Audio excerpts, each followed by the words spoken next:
What's up everyone, how are you all? Today we are back with another blazing Naruto story. What if Naruto travels to the past to save humanity when the future is destroyed? If you enjoy, then please like, share and do comments. You have to believe me. I know what I am saying sounds a bit crazy at best, and downright sacrilegious at worst, but it's true, every word of it. I may look 12 years old, but I am really 16. Well, kind of. I just turned 16, but that isn't the point. The point is, I was fighting God a couple minutes ago, and I sort of lost. Naruto thought this over, trying to recall the events. Well, not so much as lost. See, I unsealed a demon inside of my belly. How it got there is long story, and boom. Everything kind of got set on fire. Do you understand what I mean? Big flames, inferno, etc., you know. Little Naruto tried to explain his past to a sleeping drunk, who was wetting his crotch as piss dripped down the inside of his brown pants. Despite this, the blonde hero tried to continue his story, knowing full well the man could not possibly be hearing him. If he were, it would be a miracle, the kind that just didn't happen to Uzumaki Naruto. Then, when I wake up, I find myself in my 12-year-old body. Okay, I can live with that. I have been de-aged, happens all the time in the shinobi world. Just ask that puppet master from Suna or Orochimaru. Trust me, buddy, waking up in a child's body is the least of my problems. He grimaced, his eyes darting to the floor. People trying to hunt me down and rip out a part of my soul, along with the beast that shares it, now that's trouble. Anyway, so I died, big deal, I can live with death or not. Wouldn't be the first time this bullshit happened to me. A bolt of lightning flashed through the sky. Naruto shivered. My life is a piece of work, I'll tell you. Naruto hummed. In a way I was kind of glad I died, gets rid of the whole fear of dying part. Plus, I got to see my dad. Naruto scratched his chin in thought and sat on the wet street floor. It was raining. That was part of the reason why no one was interrupting him and his conversation with the passed out smelly drunk. At least I think it was my dad. To be honest, it could just have been an illusion. He said his name was Namikaze Minato, the fourth Hokage, but now that I think about it, it's probably just my fantasy talking. I mean, I was pretty angry. A shinobi god, some crazy mofo called Pain or Nagato, just killed the first girl who said she loves me. I know. Me. Can you believe it? Naruto smiled. Me, Uzumaki Naruto. Orphan, loser, and village pariah. Heck, I don't even have any redeeming qualities. I shout, I am loud, I am sort of a jerk, and I spend so much time going after Sasuke that sometimes I question whether or not I am straight. Not that there is anything wrong with being gay, it's just not for me. The drunk replied to Naruto with an unconscious fart. Naruto nodded. I know, I have a lot of problems to work out. I'll take it one step at a time. Anyway, so I died, sure, fine, life goes on. But here is the thing. I don't recall going to heaven or hell. Shouldn't I have at least got to see some of my dead ancestors or something? Naruto sighed, his hot breath turned into a small smoke cloud, which was quickly destroyed as raindrops poured in greater numbers. Anyway, back to the story. I wake up, and what do you know? I am back in my old apartment. I think to myself, maybe it was all just dream. Maybe I never fought Pain. Maybe Konoha was never destroyed. Maybe I just ate some bad ramen. I get out of bed, pretty much roll out of the mattress, and bust my head on the floor. Then I get up, look around, and you know what I see? I see my legs have shrunk. I screamed, I tell you. I must have woken up the whole neighborhood. Naruto's face looked angry. He pulled up his orange-black pants, which were several sizes too big for him. Needless to say, I thought I was still in a dream, so I ran out of the house screaming my head off that I shrunk, and the neighbors all looked at me like I was mental or something. And some even asked if I was alright. Naruto paused. See, here is when I realized something was wrong. Growing up, not a single person ever asked if I was alright. The fact that someone took the time to see whether I was okay freaked me out. The drunk sneezed and scratched his butt. He didn't seem to mind that there was a 12-year-old pacing in front of him. Though, to be fair, he wasn't even aware that there was a rat chewing on his toe, let alone the adult-speaking 12-year-old. I ran so fast, and never stopped to look back. I tripped on the road a few times because my clothes were several times too big. You have to realize that I was still wearing the same clothes I fought Pain with, my Yakuza-style GI, and orange jumpsuit. I know it's not exactly the best ninja wear. Sue me. Naruto stopped pacing and turned around dramatically, rainwater splashing in all different directions in the dark alley from his footsteps. I stopped by the Hokage Tower, and believe me when I say I had to stop. There were Enbu stationed everywhere. I mean in the rooftop, on the ground, on the very windows. I have never seen so many Enbu in my life. I can't believe they were just standing there in broad daylight. I tried to tell them that the old man was expecting me, and you wouldn't believe what happened. He stepped over the passed-out old man. The boy was practically talking to his face. They took me to the Uchiha jail cells. That was the moment I realized, hey Naruto, this doesn't feel like Konoha anymore. So I started screaming for them to let go, and some bitch, pregnant with red hair, had the nerve to slam me in the back of the head, and what do you know?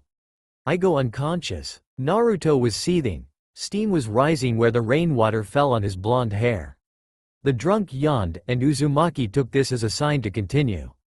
So there I was, in a strange place, a prison, and I really don't want to go back. Naruto shivered. The things they do to guys like me in prison, can you see this face? No? Well, nasty, unspeakable things happen to brats. The small boy started to sweat. Real bad things happen to softies like me, stuff that yaoi fantasies are made of. The drunk snorted, allowing a few flies to crawl into his mouth. Naruto shooed the flies away and took off the passed-out man's vest and put it over his face, to protect him from the rain. There, that should keep gnats from crawling into your mouth, next time. Where was I? Oh right, so I am in prison. It's a bad place, my friend. I tell you, you don't want to go there. The boy rubbed his bare feet and continued. They kept me in a cell near the front office, and people kept bringing in more and more criminals. Eventually some pregnant chick named Makoto got real pissed that there was a boy in one of the cells, and released me. Naruto smiled. Nice lady, that one. The drunk snorted. I am a free man. Oh yeah, but I am still confused. How could the Uchiha be alive? I started to go through various theories in my mind. Was I in some parallel dimension? Was this heaven? Was I in some kind of coma and this was some kind of dream? Or, and this is my favorite part, had I finally gone insane? Naruto barked out in this part, his fangs showing. For a while, as I walked down the street, I thought that maybe I had. It wouldn't be the first time I snapped. Naruto laughed. Then I realized if I had gone crazy I would probably create a more ideal world for my insane conscience to live in. One with lots of Hinatas, Sakuras, Inos, Tentans, Tamaris, Kuranais, Ankos. Well, pretty much a world of women, ramen, and all my old friends, but the woman would have to be mine. All mine, Naruto concluded. Shit, that rat is chewing on your groin. Let me take care of that. Naruto stepped on the rat, while simultaneously crushing the man's privates. Sorry, I am such a klutz. Good thing you're asleep. Hey, we'll just say someone else did it when you wake up. Uzumaki got back to his tale. So I thought I had finally gone off the deep end. I checked myself into a hospital and told them I was nuts. The nurses laughed at me and asked me why that was. I tried to tell them why, and they just laughed and said I had a very active imagination. It was during the time I left the hospital that I took a look at the calendar. Here Naruto looked afraid, his rain-stained face turning pale. According to the calendar, it was 9 days before the date of my birth. I told the clerk that they had the date messed up, and the clerk told me that my head was messed up. I told the clerk that he could go fuck himself, and he chased me out of the hospital gift shop. So there I was, alone and afraid, walking down the road of life and finally coming to the conclusion that perhaps I had traveled through time. Naruto leaned on the wall and slowly slid down to the floor, putting his hands on his knees, and curling them into his chest for comfort. Now here I am, talking to you because I have no one else to go to. No friends, no family, and no one who even knows my name. I am an existence that doesn't belong here, and yet I am something that could change the future. He raised his head, his sad blue eyes looking at the soaking wet, snoring drunk. What would you do if you could change the future? If you could save those you loved from immense pain? If you could prevent your enemies from becoming your enemies? What would you do if you know that the world might end? What would you do if you realized the world wasn't such a nice place, but you could make it better? Naruto whispered the last part. What would you do if your very death could save the lives of everyone on the planet? The soaked ninja sighed. Could you do it? Naruto got up, wiped water away from his eyes, and walked out of the alley. 5 minutes later the drunken slob wakes up. There is a bag of money next to him, with a note attached. Konoha Shinobi Academy, Principal's Office.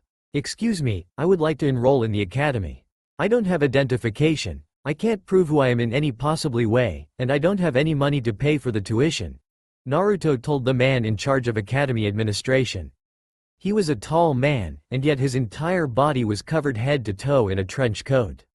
Naruto thought he looked like a slightly older version of Shino. The boy continued his speech, but if you let me in, I'll be the best damn shinobi you have ever seen. He said the last part with utmost conviction. The stoic man raised his eyebrows in amusement. We do not expect children, especially war orphans and refugees, to have identification. The simple fact that you are in this village is all the proof we need that you are a citizen of Konoha. The man tilted his head in thought, considering another factor. Unless you are really a veteran spy hanged into a boy, which I highly doubt, you should know that, young man. Now tell me, why should we let you in this late in the year? Provide a good reason. I need to put down something for your application form. Naruto smiled. The man was giving him a chance. I know several S-rank jutsu. I have a chakra core larger than any you have ever seen in your life. My will to succeed is fiercer than Namikaze Minato, and I am far smarter than I look. Plus, I have experience in the field. The Abarum seemed to smirk underneath his coat, judging by how the collar crinkled, though Naruto could not see it. The Shino look-alike spoke his words with care. Very well, demonstrate one forbidden technique. Just one, and I will bring over a few associates and we shall see if you are adequate. Make one mistake, one flaw, and you must apply for the next year term. Do I make myself clear, mister? Uzumaki Naruto, sorry I don't have a clan. So you're telling me that I need no proof at all?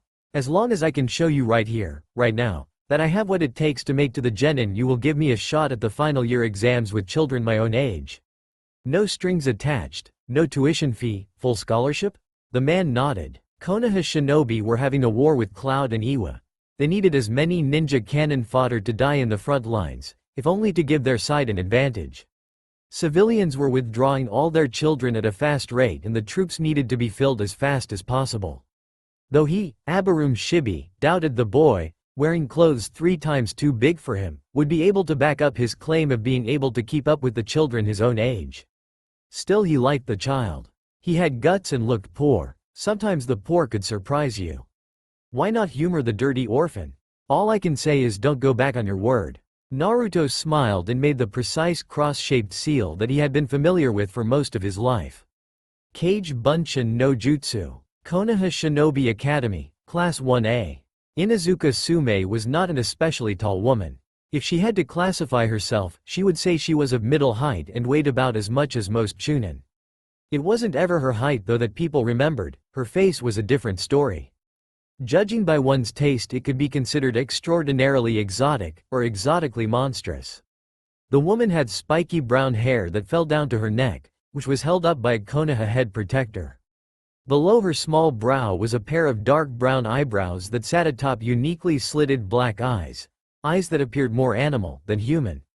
Those bestial narrow slits looked through a person from a sharp, narrow face that didn't have high cheekbones, but instead contained full purple lips, which many suspected that she was born with and would be correct for assuming so. Though most people immediately forget about her full set of lips when she opens her mouth to reveal rows or razor-sharp teeth that could break bones if need be, and a long tongue that would make a frog blush. If the woman didn't need to stand out any more than she did, one could see that she was in the wrong profession. Her white sundress revealed her swollen belly that laid upon her voluptuous busty body, which continued to be filled with milk as the little baby, who would one day named Kiba, continued to grow. Currently, Sume was annoyed. Her friend, Abarum Shibi, had the nerve to insert a final student into this year's academy graduation test. Okay, class, before you go to recesses, please welcome Uzumaki Naruto to our class. Naruto comes from a village somewhere north, a village hidden in the woods. His village was destroyed and he is a refugee, please treat him gently or else. The young woman in the chunin uniform growled, showing rows of pearly sharp fangs. If I catch one of you punks harassing this boy, I'll feed you to Karumaru, you know I will. The dog behind her bared once and howled, showing rows of fangs. Thank you, Sume-sensei. Now that our lovely teacher has gotten the technicalities out of order, I would like to formally introduce myself. Naruto looked around the classroom as he spoke. My name is Naruto. I like ramen, I like my friends, and I like this village. I really like this village. I haven't been here very long, but you people are nice and friendly. He spotted a few familiar faces. A girl who looked like Shizune, and a boy who looked like Iruka. I would die for this place, and will defend it with every breath in my body. I hope we can all be friends or rivals in this cruel world, where we have to be crueler still. He bowed. Thank you for listening. I know some of you might be angry that I suddenly appear out of nowhere to take the exams with you. But rest assured, I have already taken this exam in my previous village before it was burnt down. Naruto tried to set the dark aura that Sasuke displayed. I miss my family and I hope we can all be a one big family someday. Some of the girls in the class looked sad. Thank you for your time. Silence met his speech, even Sume couldn't say anything. His declaration was well thought out and mature. Sume was about to tell him to sit in the back, but a serious voice spoke up. The girl closed her mouth when Naruto looked at her, but then opened it again. Sensei, he can sit beside me. There is an empty seat here, a girl with deep purple hair said. Sume smiled, seeing who spoke up. Her hair was tied up into a messy short ponytail that stuck up in the air, and sharp bangs framed both sides of her face. Her skin was olive, and below her beautiful spiky hair were a set of deep yellowish snake-like eyes that looked at Naruto carefully. Her lips were small, and so was her face, but her expressive eyes more than made up for that. Her body was slim, thin from years of living in an orphanage and surviving on meager rations, though the class did not know that. Purple wasn't a big girl, but she was still taller than Naruto, at least half a head taller in his current form, and wore a leathery fang necklace around her neck. It was wrapped around a small thin collar that rested on a rough undershirt, which was covered in a black loose t-shirt that showed a bit of her cleavage that didn't currently exist, that is. This was matched by tight black pants, which contained her long muscular legs that were currently wearing long fishnet socks that looked almost like a set of pantyhoses. She didn't stop looking at him as he took his seat next to her. Naruto thought she looked familiar, so he decided to introduce himself. Nice to meet you. As you have already heard, my name is Uzumaki Naruto. I know. I heard you, she said softly. Thank you for speaking up, it was getting kind of awkward, he replied. The girl took a moment to think, or at least that's what it looked like to Naruto. Around them the other students were looking at the spiky-haired girl with distaste. Some of the girls looked downright angry at the pretty little girl. Why that was Naruto was not entirely sure. He suspected that she was one of those loner types. Kind of like him, with people despising her out of a warped sense of habit. The time traveler waited for her name, hoping she wouldn't just brush him away. Too many girls did that in his life, actually all of them, aside from Hinata. Mitarashi Anko, she said slowly, looking away from him, only slightly, her expressive yellow eyes looking at the blackboard. Don't bother me if you don't have to. Naruto sighed. Okay, this girl was also one of those. The type that didn't like talking to people for whatever reason. There could be many reasons. Maybe her parents died, maybe her home life was stressful, or maybe she was just a jerk.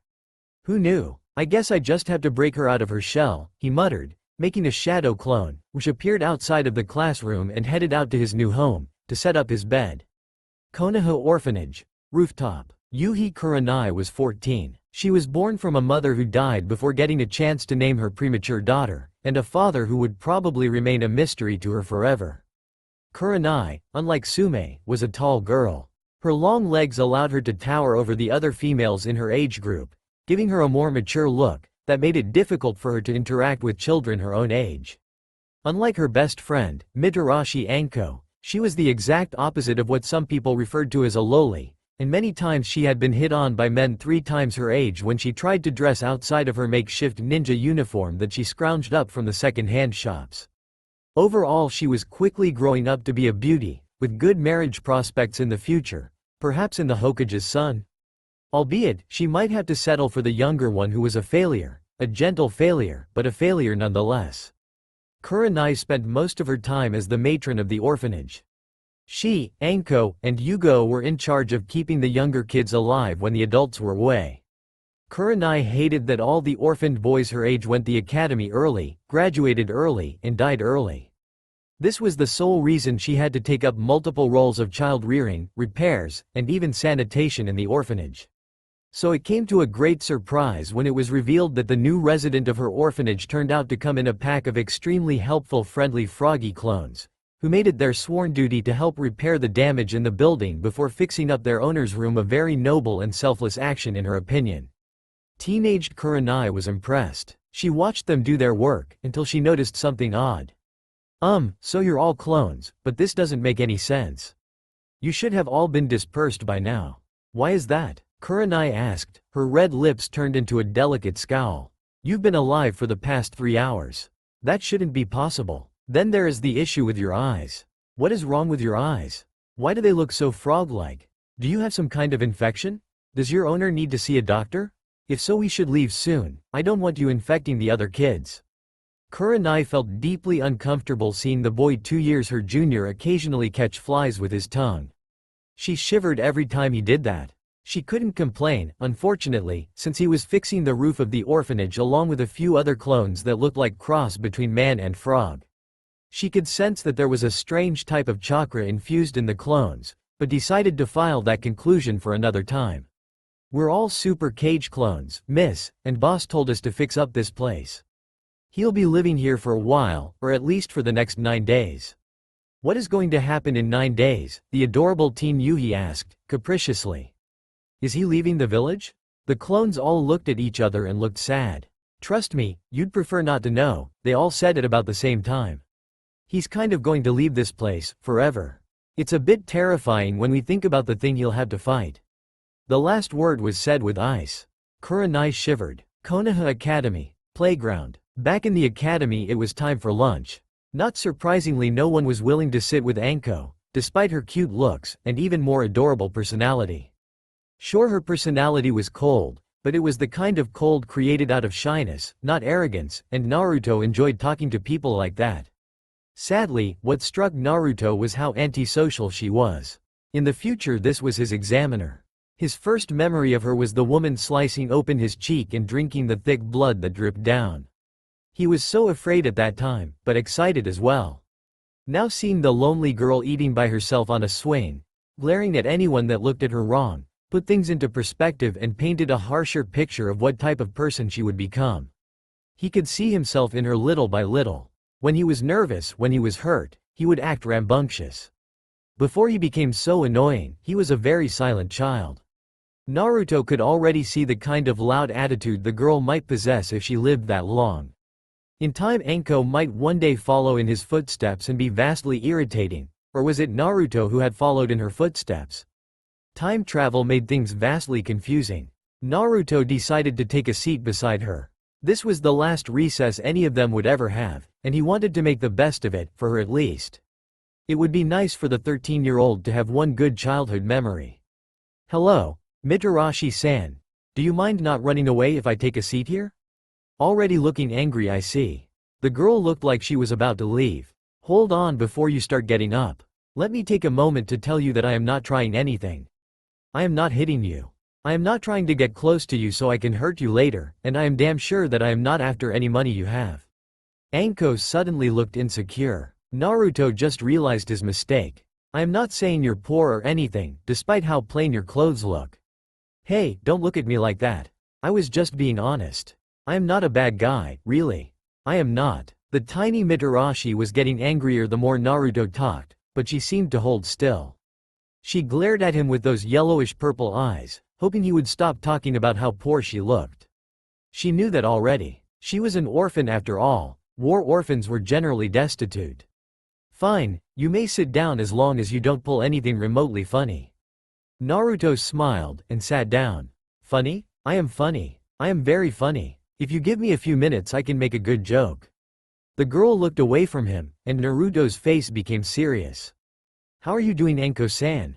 I hope you're well. She didn't reply to his question, but he continued. Do you know what I liked about you the first time we met? Anko looked back at him curious. Your determination. You didn't care how those kids looked at you. They're just jealous. She looked away, her cheeks slightly turning red. Don't let them bother you. Anko turned back to the shorter boy. Her expression continued to be angry, her eyes reddened. I don't let them bother me. I never let them get to me. You don't know anything about me. Don't talk like you actually care. I am sure more than just me cares, and you must care too. Why else would you let me sit here? I allowed you to sit beside me because you don't have any friends, so don't take my kindness in vain. Don't talk to me, not when you can't tell what kind of person I am, what I have been through, and what my class ranking is. They were just jealous, that's all. Or at least that is what she tried to tell herself. The reason they hate me is because I am number one. I am better than them, and I am better than you. Naruto flinched. This was Uchiha Sasuke all over again. Do not think you have the nerve to casually speak to me. We are nothing alike. But then no one was like Naruto. Let me eat my lunch in peace. Inside, though she was hurting, she was a lonely girl. HMMF. Naruto scratched the side of his head. Apparently he found a very Sasuke-ish girl. He decided to spook her a little. Oh, I know some things about you. He grimaced. In fact, if I were to hazard a guess, I might actually know more about you than what you know about yourself. The girl snorted. She didn't believe him. I have this special ability. This ability that lets me see people for what they are, or what they could be. It's a powerful ability, stronger than both the Sharingan and the Bukagan. Do you want me to demonstrate? Anko's lips curved into a sneer. If you lose, you are going to buy me dinner. Only you won't be sharing it with me, just handing over the cash. She paused, appraising him. Judging by the way you look, you don't seem to have anything, but I am not about to let some idiot skimp out a free meal ticket. Alright, I accept your challenge. If you get this correct, maybe, just maybe, you can talk to me again. If you're lucky, that is. Her words turned icy, but there was less hostility in them now. I am far too good for the likes of you. Uzumaki Naruto got off the swing. He paced backwards and forwards. Mitarashi looked angry, yet amused, but still skeptical. First off, your name is Anko, you like sweet beans, dango, or something like that. That's not surprisingly, perhaps anyone could figure that one out. She scowled at his correct guess. She tilted her head and one of her soft, yet sharp bangs hit her right cheek. Next on the list. You are basically a taijutsu user with a focus on earth techniques such as the use of mud. Your elemental affinity is probably earth if I am correct. She grimaced, touched her snake fang necklace nervously, and bit her upper lip, which Naruto found adorable. Lucky guess, she muttered. That doesn't mean anything. Her face reddened. If you want to talk tomorrow, I'll be here on the swing. Naruto raised his fist into the air in triumph. I am not inviting you or anything, but I'll be here. She got off the swing, showing her pert ripe bum to Naruto, who tried not to stare, and ran to the other side of the hill, where the sun was falling. You claim to know something about me. She pointed her small index finger to the boy. Well then, prove it. She ran to the other side of the hill, and out of sight. The orphan patted himself on the back for a job well. He took the time to go and find some of the other children in the school. He eventually found a familiar face. The familiar face was as sweet as honey. The visage belonged to a girl, and the girl, for once, was smaller than Naruto. She had a rosy blush on her pale, chubby cheeks, and short black hair that went down to her neck. Her eyes were as black as her hair, and she carried herself the same way Hinata did. The girl had watched the conversation Naruto was having with Anko with interest. She had wanted to say hi to the new student since she didn't have many friends. Most of the students didn't give her the time of day since she hardly ever spoke up, and she would prefer to spend most of her time with adults, like her Uncle Dan, or his beautiful girlfriend, Senju Tsunade. Thinking about Tsunade made a larger blush appear on her pale face. She rubbed hands on her thighs, which were covered in a conservative black kimono that ended almost at her feet, where she wore a pair of small black sandals, similar to Anko's. Unlike Anko, she wasn't good with people, and the slightest contact with others horrified her. She spent most of her life hiding behind her uncle, who protected her from the harsher things the world had to offer. The Shinobi Academy setting was certainly not the place for her, and she hoped she could get out of it soon. She was about to leave for home when something called to her from near the playground. Shizune, how are you doing? It's so nice to see you. Give me a hug, Nichan. Naruto ran up to her, both his arms outstretched for a hug.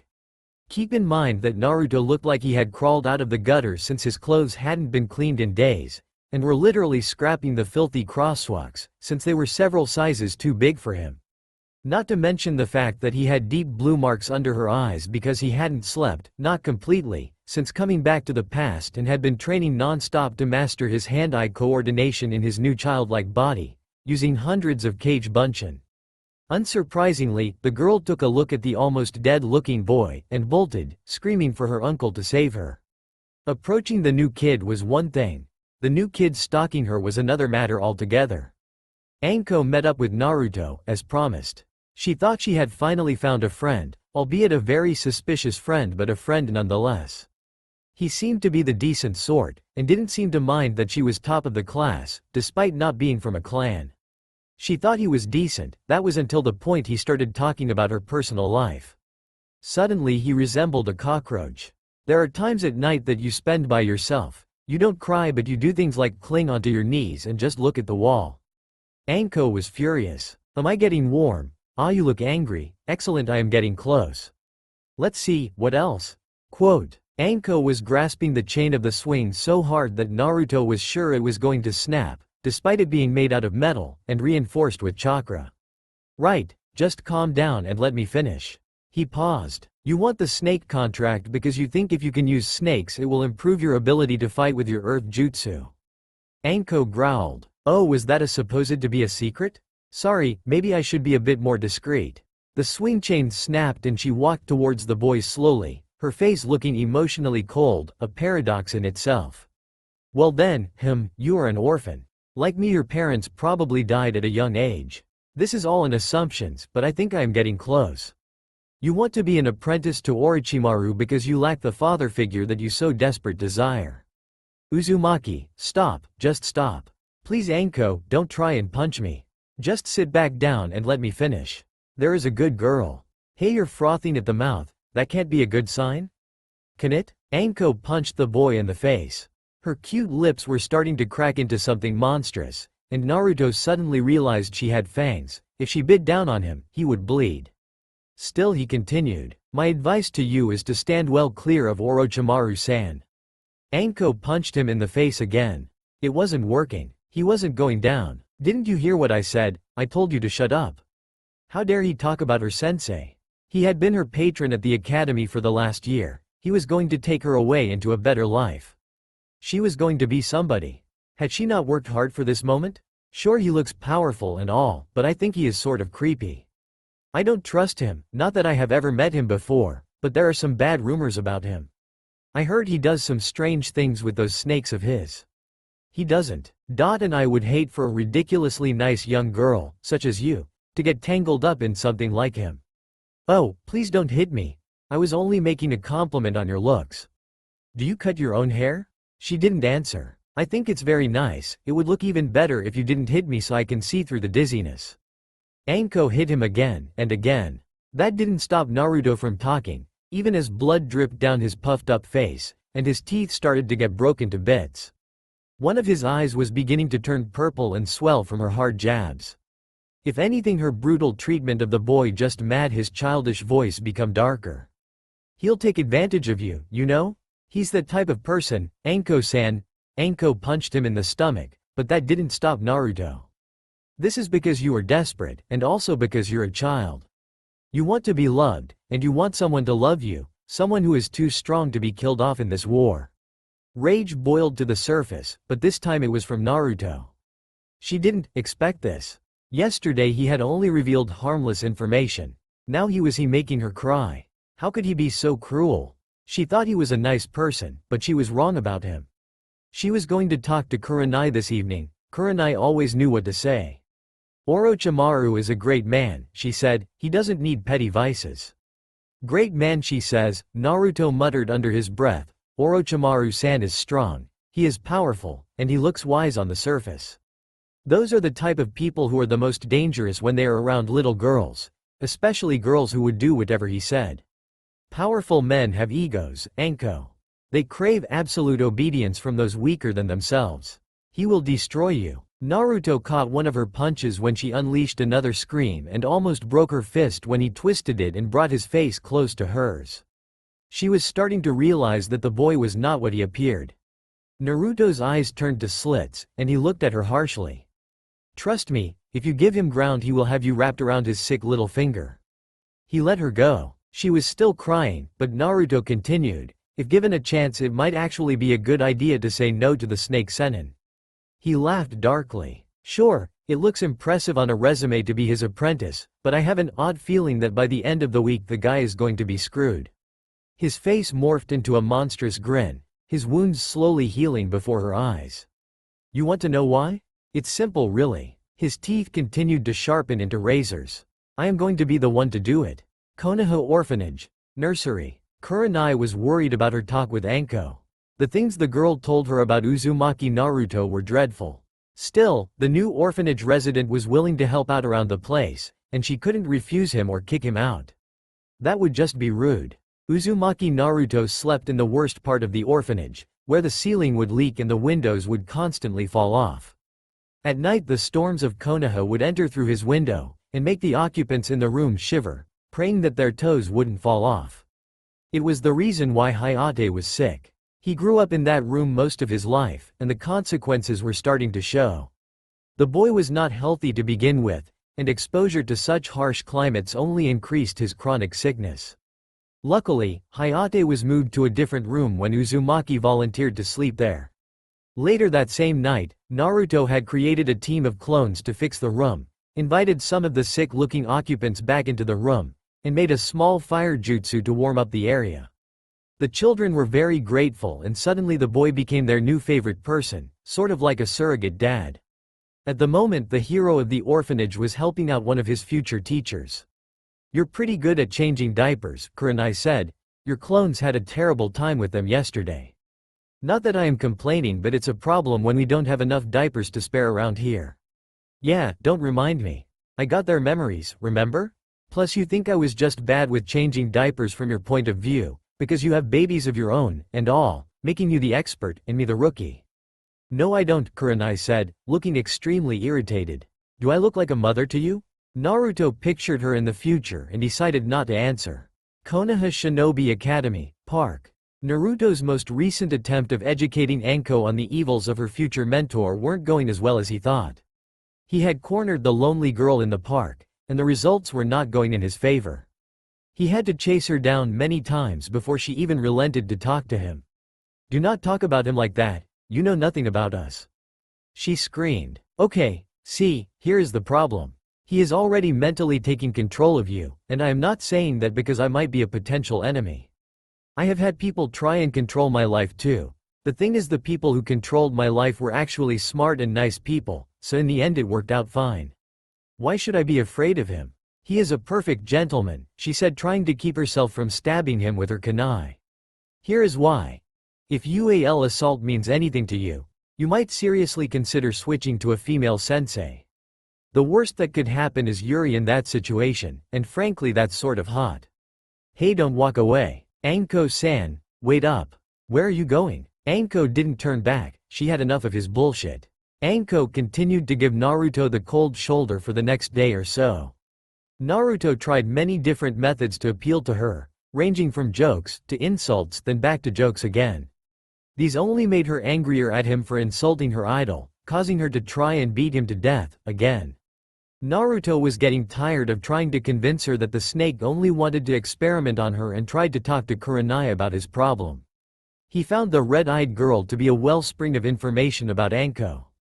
She seemed to know all the different approaches to convince the girl to do things and knew all of Anko's hiding spots in the village when she was upset.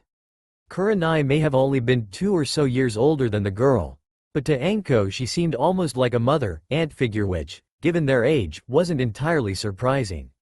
It still made Naruto cautious around the raven-haired teen, if only to keep suspicion away from him. After all, Kurenai didn't know that Orochimaru was evil, and she might take Naruto's plan badly. Naruto spent almost 10 hours straight using his shadow clones to learn as much history, math, science as possible. When it came time for the written portion of the test, he aced it. The taijutsu part was fairly easy, since Jiraiya had taught him the basics, and even perfected all his gaps and flaws. The genjutsu only required some minor dispelling, which he shrugged off, and the rest were so easy that he was surprised he failed it the first 3 times. Okay, Mr. Uzumaki, just do the 3 jutsu and wait in the back of the line. Cheat and I'll bite you, she smiled, showing him rows of razor-sharp fangs. Naruto still thought she looked pretty however. Start. Naruto sighed, did all 3 jutsu, and then finished it off with a perfect Kage Bunshin. Sume asked him how he managed to create such a perfect copy. Well, my old teacher tried to get me to steal a scroll, a really forbidden scroll. He succeeded, and while I waited for him, I learned it. It didn't take long. Don't look at me like that, Sume-san, I am not lying. I didn't say you were, continued Naruto-kun. Sume loved his name. It sounded so adorable and tasty. It wasn't that difficult, I had a lot of chakra. You have to realize that if I didn't learn at least 1 jutsu from that scroll, I wouldn't be able to pass the exam. Is that some kind of rule in your village? A shy-looking girl, who looked suspiciously like Shizune, asked him. No, our village doesn't have any strange test where we have to learn an S-rank technique, mainly it was my fault. I failed the test. Hey, don't roll your eyes, Anko, I am not kidding. I actually can't do the normal clone, sadly. So I had to learn something stronger, something that would help me become the ninja I am today. That doesn't explain why you're so good at it. This was said by a girl leaning on the far wall. Naruto couldn't remember if her name was Azuki Yagao, but he continued. Ah, that. Well, I have been using it for months. I used to fight S-rank missing nins. No, really, I am not lying. Would you stop giving me that look, Anko? Anyway, I used it to fight my best friend, who isn't dead by the way. I didn't kill him, Azuki, thank you very much. Though, sometimes I want to. Don't they die fast? What's so special about that trick? A sickly-looking boy said. Not that I am trying to insult you or anything. It can be used outside of battles for one. That could be very helpful on D ranks, Sume commented, looking at him with money signs in her eyes. Ever consider doing any contacting work? I could always use a roof repairman since my husband walked out on us. Sure, why not? You know what? I think I might start some kind of company. Maybe build houses with my clones? He turned to face her, and tilted his head like an owl. Su, I pass right? Fire Country Border. Uchiha Obito was having a strange today. The morning started out like any other, the only difference being that he met a peculiar blonde boy in ramen hut. The orphaned blonde was complaining about a place called Tuchi and how the Tuchi ramen made superior ramen, which only led to the boy being kicked out of the hut. Obito, having nothing better to do, decided to talk to the blonde. The blonde was a talkative brat who seemed to be on some kind of mission to save the world, or at least from his explanation. Obito laughed at the stories he told about fighting gods and puppet masters, and about his friends. He told Obito about his teacher and about his old village. Obito thought it sounded so familiar, almost like he lived there himself. Finally, the blonde asked Obito about himself.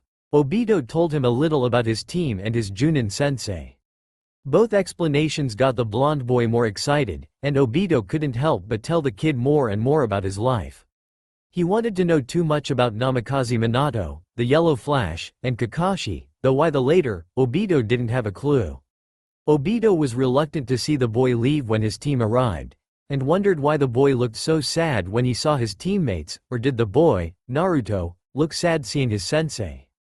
Honestly, he wasn't sure. What he was sure was that he was being followed by someone during their entire mission. It was during the brief moment that Kakashi was given his birthday presents that Obito thought he felt something. Namikaze Minato, his teacher, said he felt something as well, but allowed the strange person to follow. Many times his teacher would try and flash into the bushes, only for the intruder to turn into puffs of smoke.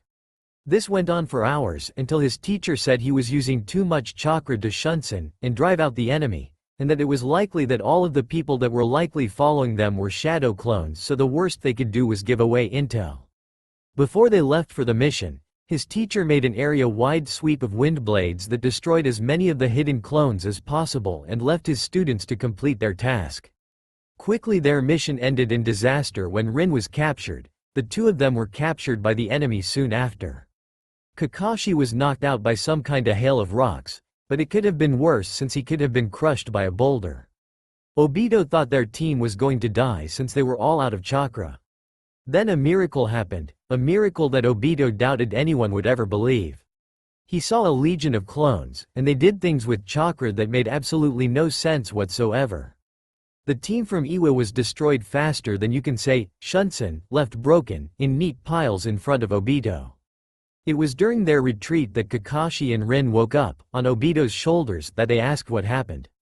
Obito decided to chance it. Kakashi got off his shoulder, of course, before he told the story. Kakashi, if I told you we were saved by some blonde kid who looked like Sensei, would you believe me? Uchiha Obito asked. He carried Rin on his back as they were heading towards home base. He would be having a talk with Minato-sensei about today, make no mistake. Would you believe me if I told you he was wearing an orange jumpsuit and had frog-like eyes? Kakashi blinked twice, then shook his head, and looked at him again, only to shake his head for a second time. I think you have been using too many eye drops, Obito. Hokage Tower. Orochimaru was having a spectacular day. He heard news of a powerful genin who could produce a row of shadow clones. The implications of such a discovery were phenomenal, since that indicated a being with immense chakra reserves. If he could turn whoever had such ability to his cause, he would have a powerful plant in the Konoha forces when his plans were ripe. Jiraiya was looking after the Hokage position, switching with Namikaze Minato, while Sarutobi was at a meeting with their allies from the smaller villages. Orochimaru thought he should have been the one to handle a place of such importance, but suspected that the third was watching him more closely now, something that disturbed the Snake Sennin greatly. He got Jiraiya to give him the list of Shinobi Academy graduates, especially the ones in Inuzuka Sume's class. Jiraiya, show me that file on the academy grades, for the second time. My eyes must be deceiving me, Orochimaru said. He had a hard time believing that any child could have gotten almost a 150% on the exam. High chakra was one thing, but to utterly ace the written, taijutsu, genjutsu, and tactics section was a whole other matter. Go right ahead, the man said, looking at women in the onsen through the third's looking glass. He looked up at his snake-like friend conspiratorially, and said, don't tell sensei. Konoha Shinobi Academy, rooftop. Naruto knew his luck wouldn't last. Eventually he would meet up with the third or his theoretical father, and they would have questions. He had to delay meeting them, along with his mother, who he suspected was a woman he saw walking out of the hospital named Uzumaki Kushina. He would have to put her out his mind for now. He had enough suspicion placed on him as it was, despite all of his paranoia, and careful placements of cage bunchins to spy on Danzo and his crew, who would be trouble in the future, or at least that is what Nagato said in his story. He was surprised when the Snake Sennin sprung him some very fortunate news. You are making me your apprentice, along with Anko? The Snake Sennin grinned. Yes, I can use a genius in a person such as you. Most do not nearly have the talent you do. Your ability will serve me greatly. Join me and I will give you power. I will give you it all, whatever you desire, as long as you obey. The snake gently patted his head, but his eyes narrowed to dangerous slits so sharp they could cut diamond. Make no mistake though that if you betray me there will be trouble. Anko and I have special arrangements, and if you gain enough trust, perhaps she will inform you as well. Naruto laughed. Sure, no problem. I enjoy secrets. I'll be the most loyal servant ever. Oro-sama, sign me up. You can never have enough evil, diabolical plans for power. Whoops, sorry, I was just kidding about the evil stuff. You aren't evil, are you? Even if you were, I won't even tell the Hokage. I hate him too. Naruto was already making plans to murder this man. Inside he wanted to jab a kunai up the serpent's rectum, but he held on to those emotions. If he let them go there would be blood, mostly from the nearby children. Anko would probably be traumatized for life, and he couldn't have that. He needed to save her. Why? He wasn't sure. It seemed like the right thing to do. The Hokage is getting old and weak, Orochimaru commented, happy to have such a sympathetic student. Join me, Uzumaki, I will give you power, true power that the old man cannot. I know he can't give me power. Heck, he doesn't even want to. He's an old bastard. Well, not so much old as he is a bastard if he can't recognize a genius such as you. He bowed. I would be honored to join your cause and your plans. No, that is too strange a word. I adore plans, especially the kind that involves experiments. The snake smiled. I hope you can provide me some, the kind that involves torture and chaos. Naruto looked at Orochimaru curiously. Did you know I can memorize a whole library with the bunchins? Orochimaru looked at him greedily. Sign this contract, and you will be my apprentice, Naruto whooped, dancing in front of the slim girl and her master. He then put a seal on the contract, though Orochimaru would not realize until later that the blood he put there wasn't his own. Mitarashi Anko said nothing, inside she was seething. An image of a cockroach, Naruto's face, and her sandals crushing the roach was the last thing she thought about when the two were dismissed. A day went by and Naruto was still stuck doing all the D-rank missions by himself. Anko and Orochimaru would always be missing during this time and Naruto wondered what they were doing exactly. Not so much wonder what they were doing in general, he knew about the experiments, but what kind of experiments had they started? Tenzo was trapped in some kind of laboratory somewhere in Konoha at this time, only afterward would the Hokage discover him. Naruto tried to find the lab but came up short. Naruto never snitched on the two and didn't tell the third where they were going. It was for this reason that the snake Sannin made a trip near water country with the two of them.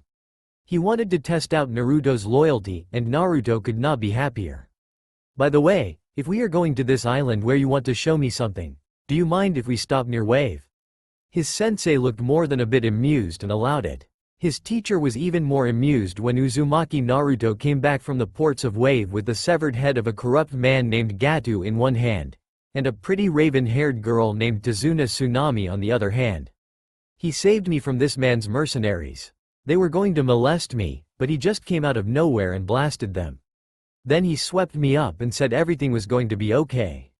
I was so afraid, but he told me that I would live a long life, and he was going to get me out of there. She wore a simple white t-shirt, but it showed off some impressive developing bosoms. Anko thought her short shorts were way too short. Gatu came in with more men, and Naruto beat them in seconds. Then my hero got even more angry and started destroying even more of Gatu's property. He also handed me this packet of money that Gatu has been siphoning off our country. She jumped up and down, making her perky bundles bounce. Anko's eyes followed those with jealousy, she wanted those someday. We had a big party for him, that's why it's so late. You're all so lucky to have such a strong ninja like Naruto-san on your team. Tsunami turned to Anko and said, I am so jealous of you.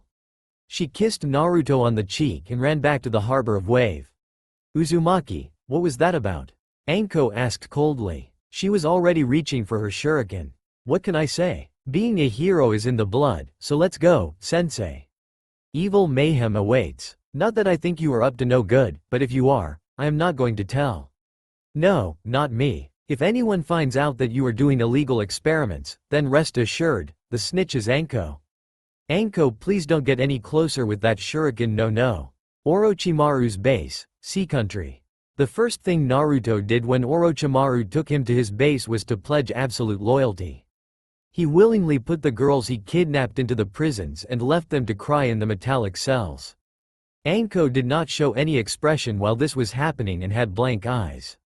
Naruto looked happy doing his job, and even willingly helped torture some of the men that Orochimaru captured. Orochimaru was so impressed by the blonde that he even allowed the boy to look after the prisoners, a test to see how competent he was. Naruto did his job with absolute perfection. It was done so well that Orochimaru allowed the boy to take a look at his further experiments. Naruto didn't show any fear or disgust at this, which caused Anko to get slightly angry and jealous. Naruto suspected that Anko was not so desensitized to all of this, no matter what she was told. He should have expected as much, she was only 13, after all. Even if Naruto did not show how angry he was, that didn't mean that he wasn't furious. Everything Orochimaru made him do tore him up inside, it sliced and diced his calm interior, and created a hot fire that was going to rise to the surface. Naruto knew full well that if need be, he could take Orochimaru, he had his trump card. Both the Sage Chakra, and the Kyuubi's Chakra, which mixed together would create something far more terrifying than either of them by itself. Naruto had no doubt that he was a chakra monster, both theoretically and perhaps factually. Not surprisingly, the moment he betrayed Orochimaru was one of the most satisfying points in Naruto's life, in his opinion. You betrayed me. How could you betray me? After all of those fancy speeches about not believing in good or evil. All of those speeches about being a trustee-worthy teammate. In the end, you are nothing but a liar, Uzumaki Naruto. I should never have let you be my apprentice. I should have known you would pull something like this. I told him everything, Uzumaki, what you said about me. He won't let you leave here alive, Anko said. She looked slightly guilty. Anko, let us leave him to be tortured by my servants, they will not let him get a wink of sleep. They will rip out the bones from your legs, pull the marrow out while you are awake, and violate you in ways that will make the Uchiha prison seem like a daycare center. Do you see these creatures beside me, these creatures made of scales? This is my base, and this is where I develop my swamp monsters. They will devour you, boy, after turning your flesh into pus. The tall man left, but Anko stood there, hesitant. You brought this on yourself. Orochimaru-sama is doing nothing wrong. He is doing this for the good of the village. I am not sure he will come back for you though, but he is a good man. He is an evil man. He has been keeping a child named Isarabi trapped in stasis for years. Anko looked uncomfortable. I don't know why you freed the subject called Isarabi, and honestly I don't care. I want you to know that I hate you. I want you to know that I despise you. You, Naruto, said that he would control me, but I see now that it was you who was trying to do the controlling. Anko, don't do this. Naruto's smile turned grim. He was chained to the wall, but was relaxed, even if he looked beaten up, badly. Anko, you are better than this. This man is taking in innocent little girls and transforming, no, mutating them into insane beasts. Quote, you're lying, Uzumaki, she said, fighting down her intense guilt. He wasn't lying and she knew it. He is trying to develop a curse seal that will eventually drive all its users mad.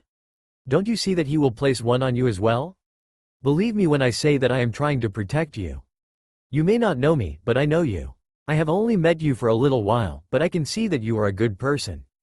Guilt was crawling up her skin like thousands of spiders. This boy said he cared for her, he said it with such conviction that she wanted to scream. She wanted to kill him, if only to stop those beautiful blue eyes from looking at her. I can see that you want to protect the village. I can see that you think that protecting the village means to follow Orochi shitface, but that isn't the case. Please let me go, or if you won't let me go, run. Run as far as you can. Quote, her body was shaking. Didn't he think she suspected as much? They had only met, they weren't even friends. Why did he care? It hurt her more that he cared. Why couldn't he just be selfish? Why couldn't she hate him? It just wasn't fair. She wanted to despise him, but the more he talked, the more tears fell down from her large snake-like eyes. Anko, if you help him, you are going to destroy lives. For a moment Naruto, though he saw the girl almost wail, but she hugged herself. She looked to be in such profound misery that he felt bad for making the girl feel this way. I will follow my master. He is everything to me. I don't even trust you. Sensei does not trust you, and you know what? That is enough for me. The more I talk to you, the more you are trying to poison my mind. I am leaving you, now. Naruto panicked, this was going so wrong. Anko, don't walk out that door, to him. He will curse you, if you don't watch your back, he will give you a fate worse than death. She didn't turn back. Listen to me. I am not saying this because I am tied up in chains that I cannot break, he continued to shout, spit flying out of his mouth. He was starting to look like a fox-like beast. I am saying this as a friend. You may not think we are friends, but I do. I do, Anko, and I will not let my friend die. Remember what I said, I love my village, and I love the people in it. Anko, don't shut the door, Anko. She slammed the door behind her and didn't look back. Anko was sealed 2 hours later, and the curse mark spread through her body, and she wailed. In her screams she constantly apologized to Naruto, the boy who tried to save her. Orochimaru's base, cell. Mitarashi. Anko wanted to die. I trusted you, sensei. I gave you everything I had and more. This is what I get for loving you. This is what I get for believing in you. Why do this to me? Why abandon me? Her mind was even more of a mess. Why torture me? Why don't you love me? Why, sensei? Anko, you were nothing to me. You never were. I have many such as you, and believe me when I say that I do not need another failed product. Failed product, the little girl wailed, is that what I was? He smiled. I can make and break many more of you and I could care less. I may be too harsh, but this is reality. Let me teach you this lesson, it is a good lesson. This will only make you stronger. Hate me, Anko. Your hatred will make you strong. Anko's eyes lit with such fire, he thought it was going to burn out from her eye sockets. That is right, Anko, show me that face. That face, I love it. Bare your fangs at me and let the curse seal devour you, that's good. Your blood is boiling, you want to kill me, You want to murder me, you want me to end. Do it, let it take you Ove. A giant boom interrupted this generic evil rant, spewing smoke and ash. From that concentrated ash came wandering the figure of the boy they had left to torture. He did not look happy. Anko, I am disappointed in you. I thought things would be different, but I guess I still have to work on how to change people. He shook his mop of blonde hair. Maybe just killing him would have been for the best. He turned to the stunned snake. Oh, you're probably wondering how I got out. Well, take a look at my arms. Here, I will hold them out to you. The snake looked away, and Anko looked at them with horror. See, I couldn't break out of the chains, so I cut off my arms by chewing at them. Freaky, isn't it? Don't look so scared, Orochimaru-san, I have you to thank for it. Blood poured down the boy's clothes. It ran down his legs straight through to his feet. The coppery smell filled the air. His eyes looked dangerous and his breath smelled like death. Every tooth in his maw was sharp, ready to tear, ready to kill. He grinned at the snake with the smile of a predator. Anko was more afraid of the boy than her powerful teacher. She cried though, seeing the blood continue to drain out of the boy's severed arms. She could see the bone. How much pain he must be in, she had no idea. I loved how your beasts tortured me for the past few hours. I loved how they put things inside of my stomach and let the creatures move around. They took out so much of my blood. I am sure that I was left nothing but a rotting piece of skin. He pointed to the hole in his stomach with a severed arm. To the serpent's amazement, it looked like his arms and the hole were starting to regenerate. Don't worry though, I got my blood back, in plenty, when I killed and ate them. Border of sea country. Anko had no idea what happened back in the base. All she could remember was the head of a giant fox trapped in the locked room where Orochimaru stood, or at least, where he stood before the image of the red fox appeared in her flashback. When she woke up, it was on the back of Uzumaki Naruto. She asked him where his teacher was, and he turned to her and smiled. In a better place. She didn't like the way his tone sounded so cheerful, she didn't like how his clothes were covered in blood, and she especially didn't like how he was carrying a bag on his shoulder. The same bag he used to carry Gatu's head. She didn't ask him what was inside of the bag. A part of her already knew, and another part of her was screaming for her to run away from the boy as fast as possible. He had taken everything away from her, everything she had worked so hard to achieve.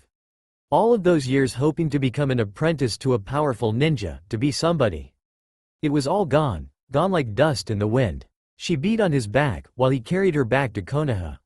She cried and wept that this was all a terrible dream, but all he would say was it was real, and smile at himself, as if he had played the part of a hero, as if he hadn't crushed her heart.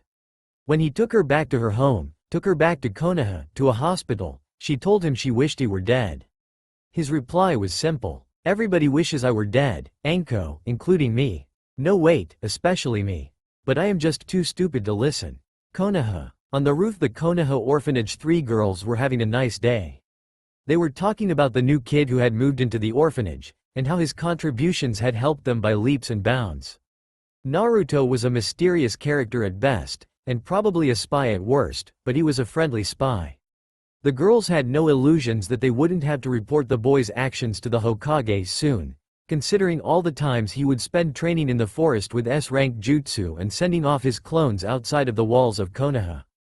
Who knew what those clones were up to, and the report that Uchiha Obito gave about being saved by someone who matched the description of Naruto only made the boy a larger target of their suspicions. Still, his clones were able to do the work of 100 men in the way the broken-down orphanage, well, more like former broken-down piece of garbage, looked currently. She couldn't find it in herself to report him, not until he finished reading how to install the plumbing. Kurenai, the clones seem to be shrinking. It's like something is sucking the chakra out of them, Shizune commented, eating her ice cream. The 3 girls were still sitting on the roof. Another purple-haired girl, Yagua, joined them, eating a sundae out of a cup. You think something happened to Uzumaki-san? Kurenai shrugged. Possibly, the clones have done more for this orphanage than the last 3 builders together. They replaced the toilets, fixed the holes in the roof, installed new walls plus doors, and, she smiled, they play with the kids. So why do you hate him? I don't hate him, Shizune.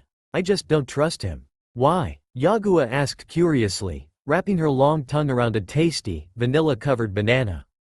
Anko doesn't trust him, she said finally and then sighed. He cries in his sleep, he mumbles things that terrify the children and they practically run out of the room when he has nightmares. I wake up in the middle of the night trying to calm the kids down when the boy starts raving about saving the world and giant demons. There are times he talks about shinobi gods. I am telling you, there is something terrifying and not quite right about him. Konoha Shinobi Academy. The Junins of Konoha were busy trying to close up all the information networks Orochimaru had created. Many of them led to a man named Danzo and even more lead to different sectors of other villages, especially Iwa. The fact that Naruto was the one who flushed out the spy's identity did not go unnoticed by the higher council. However, the war kept them from rewarding him with a position he so rightly deserved. Naruto was patting Sume's stomach. He felt a baby kick a few times, and giggled every time Sume noticed. Sume may not have known Naruto for very long, but his interest in her child was heartwarming. He would always ask about his, or her, health. Not even her deadbeat husband asked her that. She was so glad he was gone, but who would replace him now? If only Naruto-kun was a few years older. Shit, I can't believe what went down with the Snake Man. Looks like we'll have to give you a transfer, Sume barked. Okay, head to the Konoha orphanage. There are 2 new genin coming up, some genius named Itachi, and Kurenai. Her last team just died and they are going to cycle her into your team. Good luck kid, and sorry about the fuck up with Orochi. God, I hated that bastard growing up. She slammed her fist on her other hand. Who didn't see that coming? I mean seriously, he is like the archetype of a classic evil villain. He reeked evil. Shit, they actually let kids near that pedophile. Honestly, I don't get the old bastard of a Hokage sometimes for letting scum like that walk around here. Well, he is gone for now. If shit like him comes near my little Hannah, I will tear that fucker up. How's your daughter, by the way? Thank you for asking, kid. She's well, she's a mean bitch, that one, so her training is going along nicely. Gaki, I hope she makes friends with kids half as polite as you. 'Cause her temper is through the roof. Any normal guy would punch her for half the shit she says. She kissed him on the cheek and gave him a feral smile. Had to go. Don't get Anko get you down, she is just upset with the betrayal. The girl is going to have a hard life ahead of her. But I am guessing a young strong kid like yourself might help her out a little. She paused and then laughed. Even if I have no idea what kind of person you are, but you sure as hell must be something if you can blow up the snake asshole's base. See ya around, kiddo. She teleported away from the field and let Naruto slump down against a tree. About a minute later, his 2 teammates arrived. Kurenai came dressed in a white short-styled kimono, and didn't seem to wear the makeup she would be wearing in the future. She did have red lips, however, and had those striking red eyes that made her enemies tremble. Her dark wavy hair was much shorter, but just as beautiful. The curls fell bountifully down to her back, and she walked with her hips swaying from side to side. Whether this was for seduction purposes, or just habit, or just the fact that she had big hips, Naruto wasn't sure. The only thing he was sure of was that her chest was starting to develop, unlike Anko, and she looked furious when she saw him. Kurenai must have heard about what happened with Anko, mostly like from the snake apprentice herself. Anko-chan is going to murder you. This was the first thing she said to him, not hello, or how he was doing with his healing arms. I have no idea what happened in the last mission, but you have hurt my best friend. I am willing to let you explain yourself because apparently you are some kind of hero among the Junin, but what you did to her, what you said to her, has changed her, forever. The word Orochimaru makes her cry now. She tore off all his letters from her wall and burned her supplies. The supplies she got from Orochimaru-sama. Naruto failed to see how that was a bad thing. Perhaps Yuhi Kurenai was a moron? Really, maybe Anko is just growing up. I doubt I had anything to do with this, and don't go around asking what happened at Oro's base either, Kurenai. Maybe this is just a phase, ever thought of that? Common fact that girls are way more mature than guys, and it's starting to show, Naruto replied, trying to think of a better explanation as Kurenai's blood-red eyes became darker. She is not like this, something is wrong with her. Anko isn't leaving her home, and she isn't visiting us at the orphanage. You are going to pay, I guarantee it. Uzumaki Naruto, this is my declaration as your teammate and enemy. Naruto clicked his teeth and looked at his second teammate and a wide smile fell on his face. He ran down to little Itachi and gave him a large hug. The boy didn't even protest. You are so cute. Kurenai, isn't this the most adorable boy you have seen in your life? Feel his cheeks. I can just gobble him up. I can't believe how small he is. Can you believe he is a genin? Can you? I am going to protect you so much, little guy. No one will harm you. Kurenai continued to look annoyed despite how he tried to distract her. Naruto tried harder. No one. Kurenai, here, hold him, don't be shy, he isn't even protesting. Hey, look at his cheeks, he is blushing, I think he likes this. He doesn't get hugs at home, I am guessing so. Oh, I can't believe Itachi is this cute. He has his mini ninja uniform and everything. If I was half as cute as this brat when I was his age, I could get away with murder, not that I committed murder. Put me down, Uzumaki-san, said the blushing boy.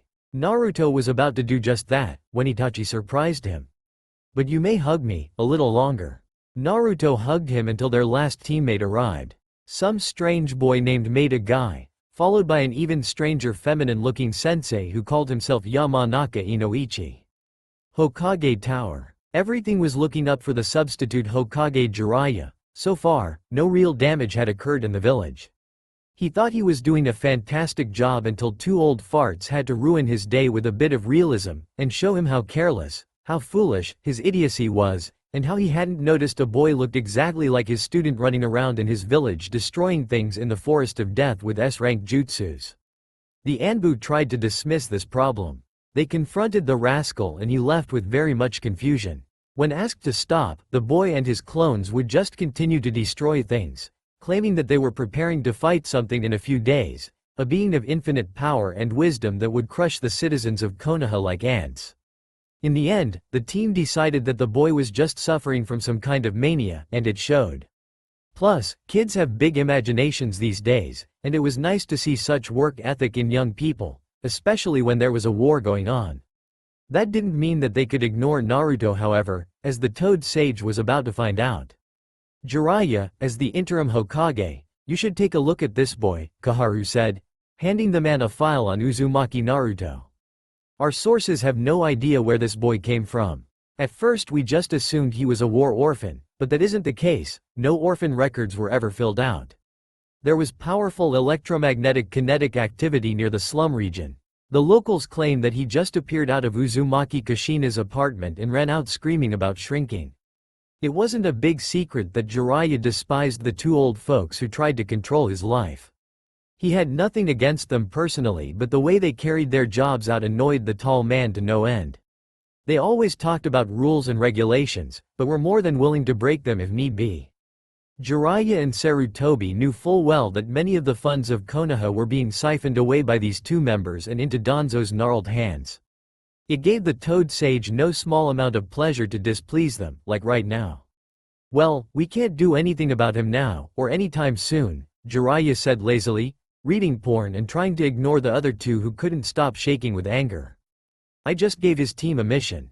Konoha Gates. Anko wouldn't leave her room, not even to eat. Whatever happened back in Orochimaru's base had a deep affect on her.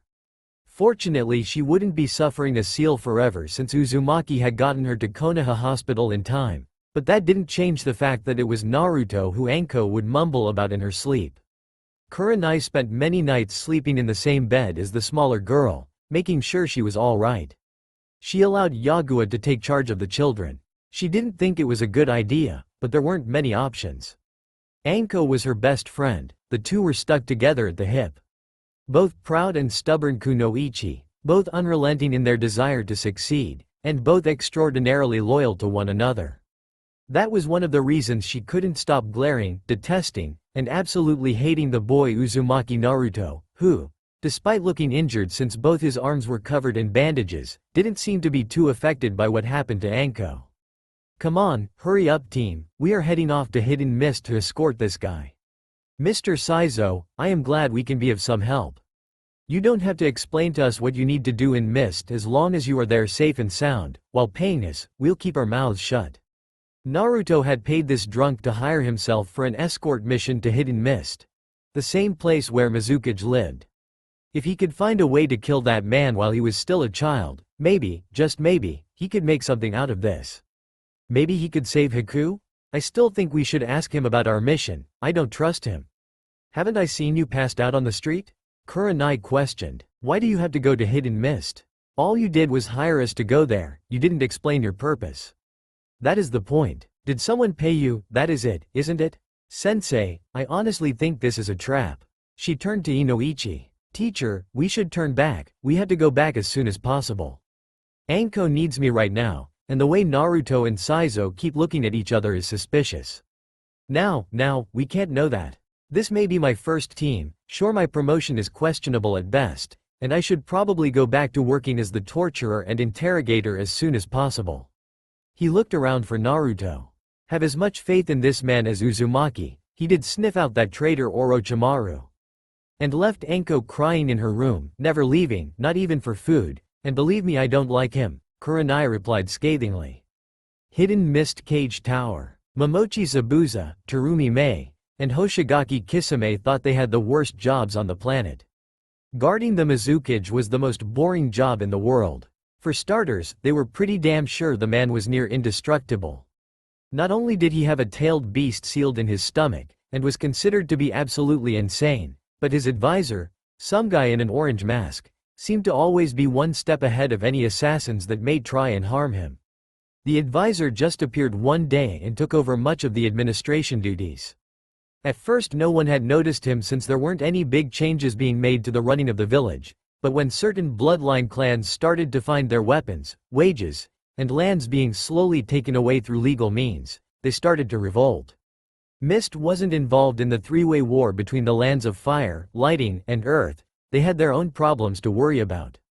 With the way administrations were taxing the bloodline clans, and ordering random assassinations of important members, things were probably going to go straight to hell before it got any better. Momochi had a suspicion that things might go back to normal if someone were to assassinate the man who many of the swordsmen suspected was controlling their cage, but knew that would not be a good idea. If given the option he would bide his time. Kisame thought killing the daimyo might solve their problem, since the new daimyo would help choose the new Mizukage, and was already arming himself for the job, despite the fact that Zabuza told him it was a very bad idea.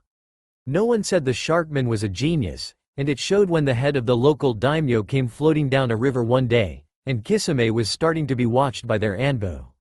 So when a blonde-haired assassin blew into their tower, made hundreds of shadow clones mixed with strange chakra, and went berserk on the cage floor, they weren't exactly so enthusiastic to aid their leader. Kisame, shouldn't we, stop him? Asked Zabuza. Honestly, I am not even sure what we're supposed to do. There are literally thousands of him, and that weird toad-like eye he has is probably a blood limit. Maybe we should see how this plays out. Then the battle got stranger. Are you seeing what I am seeing, Hoshigaki? Momichi, if you mean him transforming into a giant fox and going toe-to-toe with the Mizukage. Yes I am. Outside Hidden Mist, Kurenai was furious. The boy had done it again. I don't believe this. No matter how you look at it, this can't be real. You snuck into Hidden Mist and killed the Mizukage. Kurenai shouted. Her eyes were on fire. Guy backed away from her. From Guy's memories, though most of these consisted of head traumas, Kurenai was calm growing up, so seeing her like this made him afraid.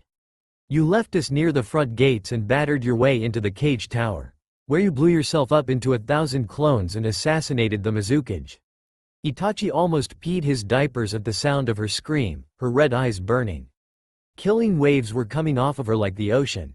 She said this part so quietly that they barely caught it. Why is that red-haired girl hanging over you? Sorry, this is Mei. Mei, say hello to my team. Naruto smiled. The girl was about the same height as Naruto for once, but seemed to be around Kurenai's age.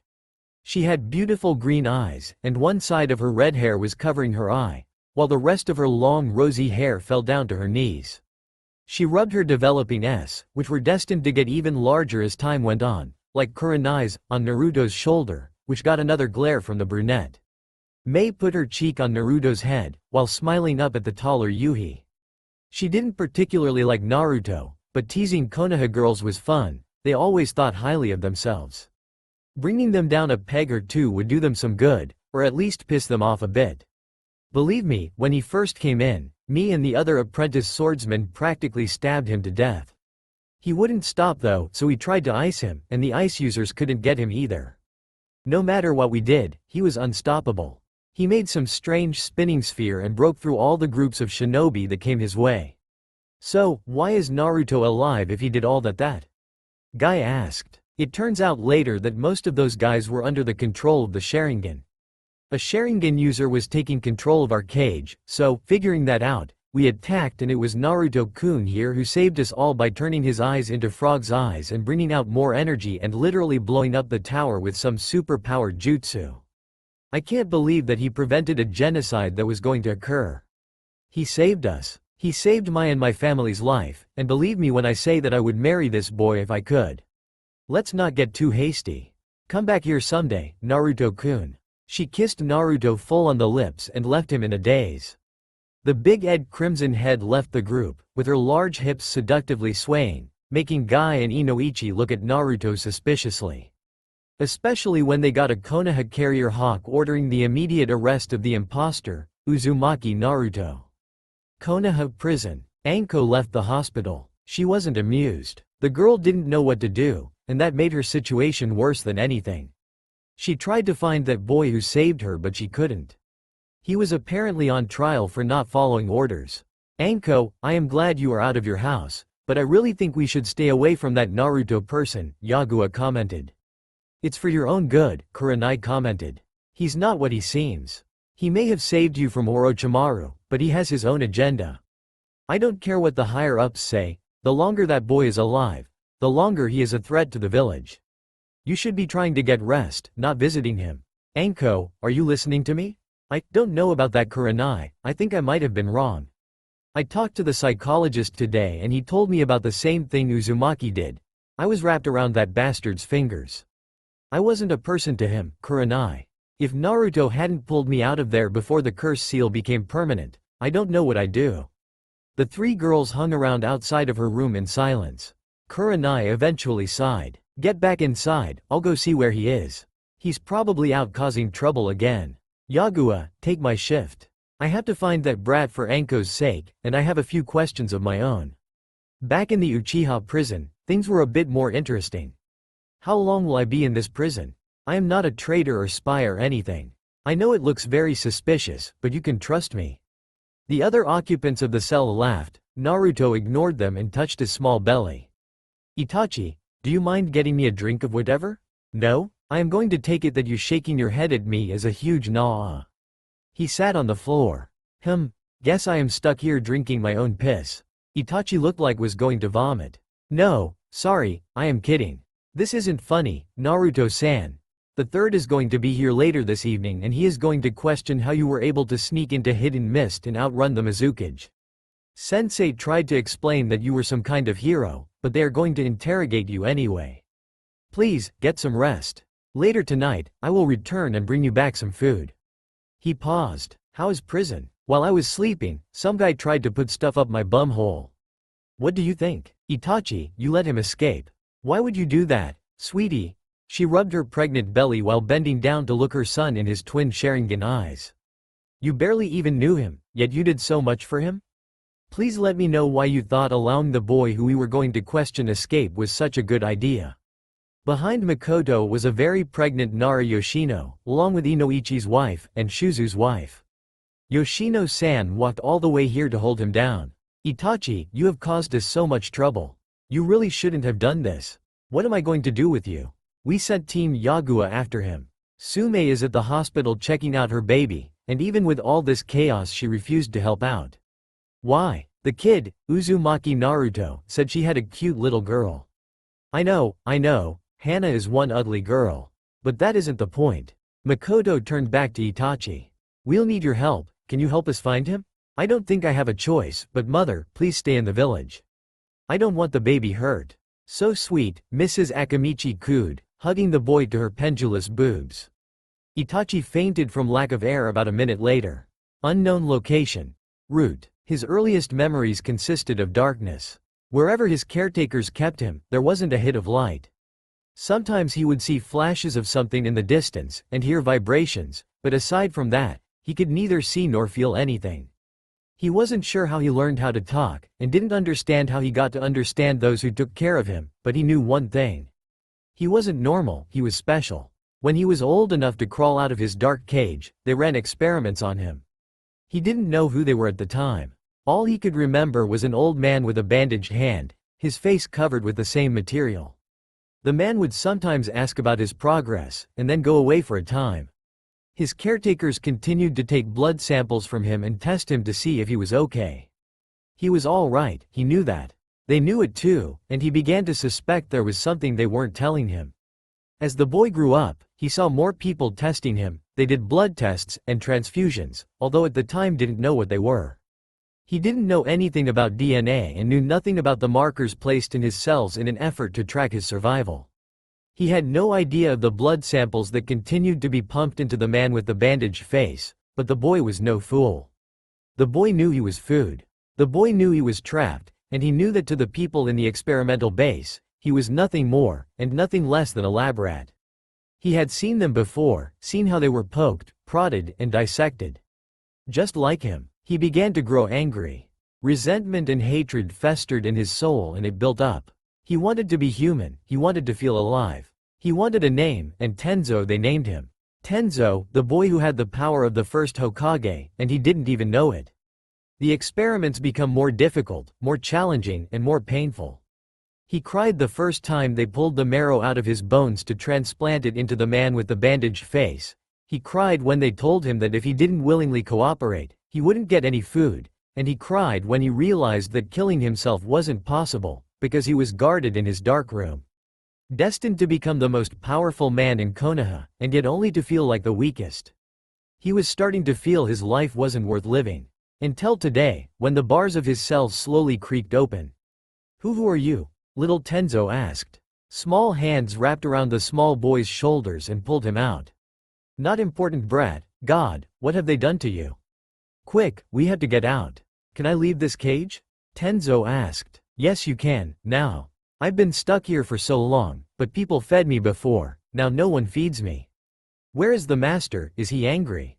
Naruto felt annoyed. "That's all well and good, kiddo, but seriously, we have to scraw."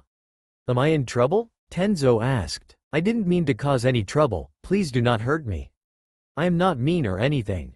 I've been a good boy. Kid, the only one in trouble is me." Naruto threw some clothes at the naked child and ran to open the door. "Do me a favor and don't tell anyone you saw me." "Yeesh, who am I kidding? Just get to the Hokage and explain to him what Oro-san did to you, now scat." Yamato ran. Naruto ran the other direction, down to the tunnels where Danzo was getting ready to leave to Amy to destroy some group of peacekeepers led by a terrorist named Yahiko. Danzo had no idea that one Uzumaki Naruto was tagging along. "So we're in agreement, my troops and your troops will destroy Yahiko and his minions," Salamander Hanzo said. "We just need you, Danzo, to stay in the back and we'll use your soldiers if we need backup." He glanced at the teams of men. "I'm shocked you brought this many men with you. I had no idea you had this many to spare, given how you had to move in secret." Danzo didn't want to let the man know that he had an odd suspicion that not a single one of them were his men. At some point during the trip he had used the Sharingan to look at the men and what he saw had horrified him. Hidden Rain. Naruto didn't wait till Nagato summoned the King of Hell. Instead he went on the offensive to literally corner Hanzo with hundreds upon hundreds of clones. It was raining in Hidden Rain and each of those orange blurs were out for blood. The clones all knew how to use wind manipulation and combined it with the weight of the rain to summon down Kaizi no Yabas with a little bit of liquid ice.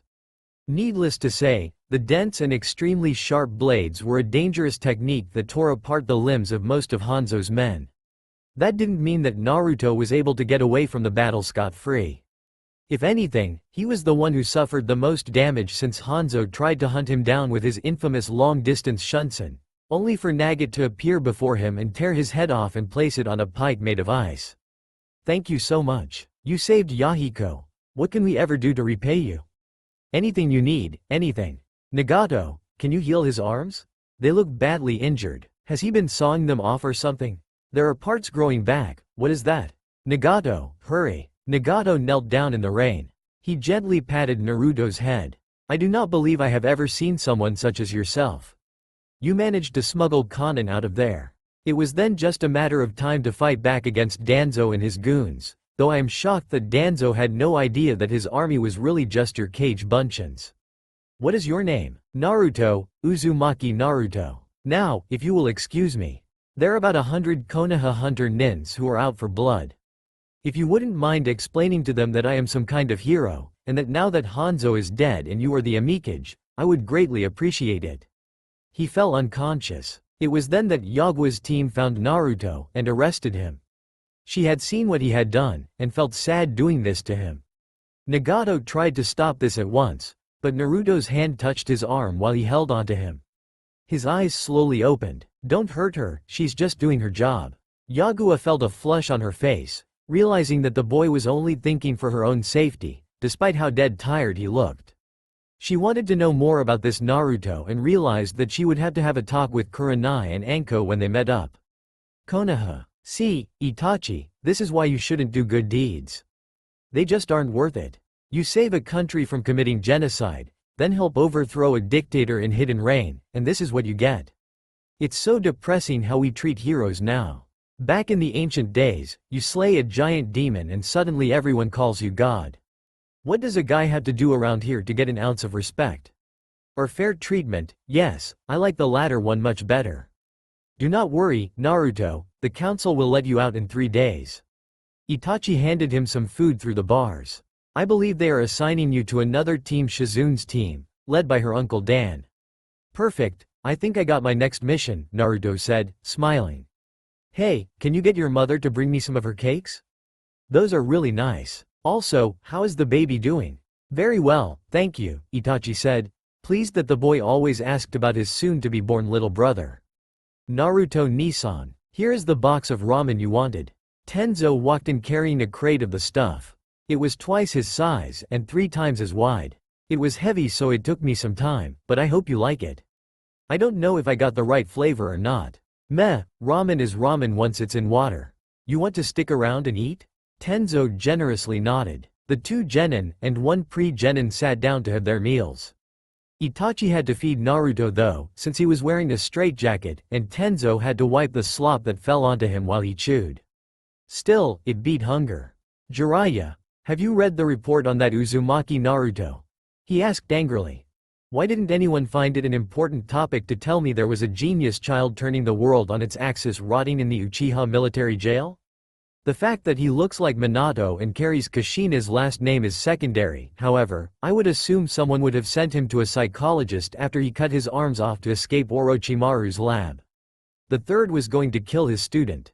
Jiraiya's irresponsibility had reached an all-time high. He had excused his student's perverted tendencies and laziness, but the younger man had gone too far. Jiraiya decided to do the wise thing in his life for once. He decided to shut up and not make an assholish comment. Outside Uchiha military prison, there he is, girls. Get him. 3 girls tackled the bandaged boy as soon as he left the Uchiha military prison, which was located right next to the town proper, allowing for a relatively decent crowd to watch the spectacle. Naruto growled something about Itachi setting him up, but allowed the girls aged 14 to 16 to tie him up. He could easily break through the chakra strains. That he had no doubt of, but figured he owed it to the girls to hear them out. You have much to pay for, mister. You're not going to escape until you explain to us what is going on, Kurenai said. The last Yuhi still hadn't forgiven Naruto for making her look like the villain after she shouted at him for going off to Mist and saving their village. Mist was supposed to be a neutral village, yet now they were Konoha's allies due to Naruto's interference. The fact that the Mizukage was now revealed to be a Sharingan user had also been useful information. The even bigger point that the war was almost over with the addition of the Mist swordsmen and women, including Mei, had resulted in Iwa being pushed back to their borders at a much faster rate, and all of this was the result of Uzumaki Naruto, who had absolutely no history of being a ninja whatsoever. Are you some kind of hidden Anbu operative? There can't be any reasonable explanation how you keep saving the most important people. Shizune, stop hiding in the corner. We are going to have a talk with him to make sure he doesn't get fresh with you. Already, he has seduced the daimyo of Wave's daughter and that red-headed bitch from the mist. God, I hate her so much. If she was honest with herself, Anko wanted to be as bold and forward as the pretty redhead, and Naruto seemed to like redheads judging by how his eyes would always go to their hair. Instead of saying how she really felt, Anko justified manhandling Naruto with the reasoning that she was doing this to protect one of her friends, Shizune. "If you try anything on Shizune, you'll have us to deal with," Kurenai said. "I don't plan to try anything. Keep in mind that Tsunami and Mei seem to be somewhat sweet on me. For one thing, they haven't tried to kill me yet like the rest of you," Naruto pointed out, enjoying how they became even angrier, but they refused to look him in the eye, probably out of guilt. He turned to the dark-haired girl, who he would come to love like a big sister in the future, noticing that she was about the same age as Anko. "Shizune-san, don't let these girls tell you anything bad about me, or at least try and see that I am not a bad person. I am really not. I have been known to do bad things to achieve my goals, but I can safely say that I will defend you with my life." He bowed to her and kissed her hand, which almost made her faint. Sume stepped out from the building. She was the one who filled out Naruto's bail papers and it was her job to get him home. "He is the enemy of all women, ladies. You can't trust him," Sume-sensei said, stroking her swollen belly, but still grinned at them with those pointy white fangs. "So, is this why you wanted me here, so I can keep these brats from killing you? Smart move, kid, smart move indeed." Naruto ran to her side, still mostly tied up in ropes, and patted her belly by breaking the bindings on one of his hands, which got an angry scowl from Yagua. She had put a lot of effort into those. "Wow, have you thought of a name for the kid yet?" "I was thinking San. Sounds like a nice wolf pack name." "How about Kiba?" "Hey, even better." And like Naruto, he was straightforward, honest brat. He did the D-rank missions without a fuss and tried to get his niece to open up. Tsunade didn't seem to like him, only because Naruto constantly kept telling her that her boobs were getting in the way of the mission. Other than that, he was a welcome addition to his life. Sometime during their latest mission they had been ambushed by a Junin and his went after Shizune to take her as a hostage, but were stopped by a barrage of strange shadow clones with toad-like eyes. The shadow clones danced around the Junin and made short work of them. They were almost home free when a puppet user named Sasori pulled a surprise attack and fled.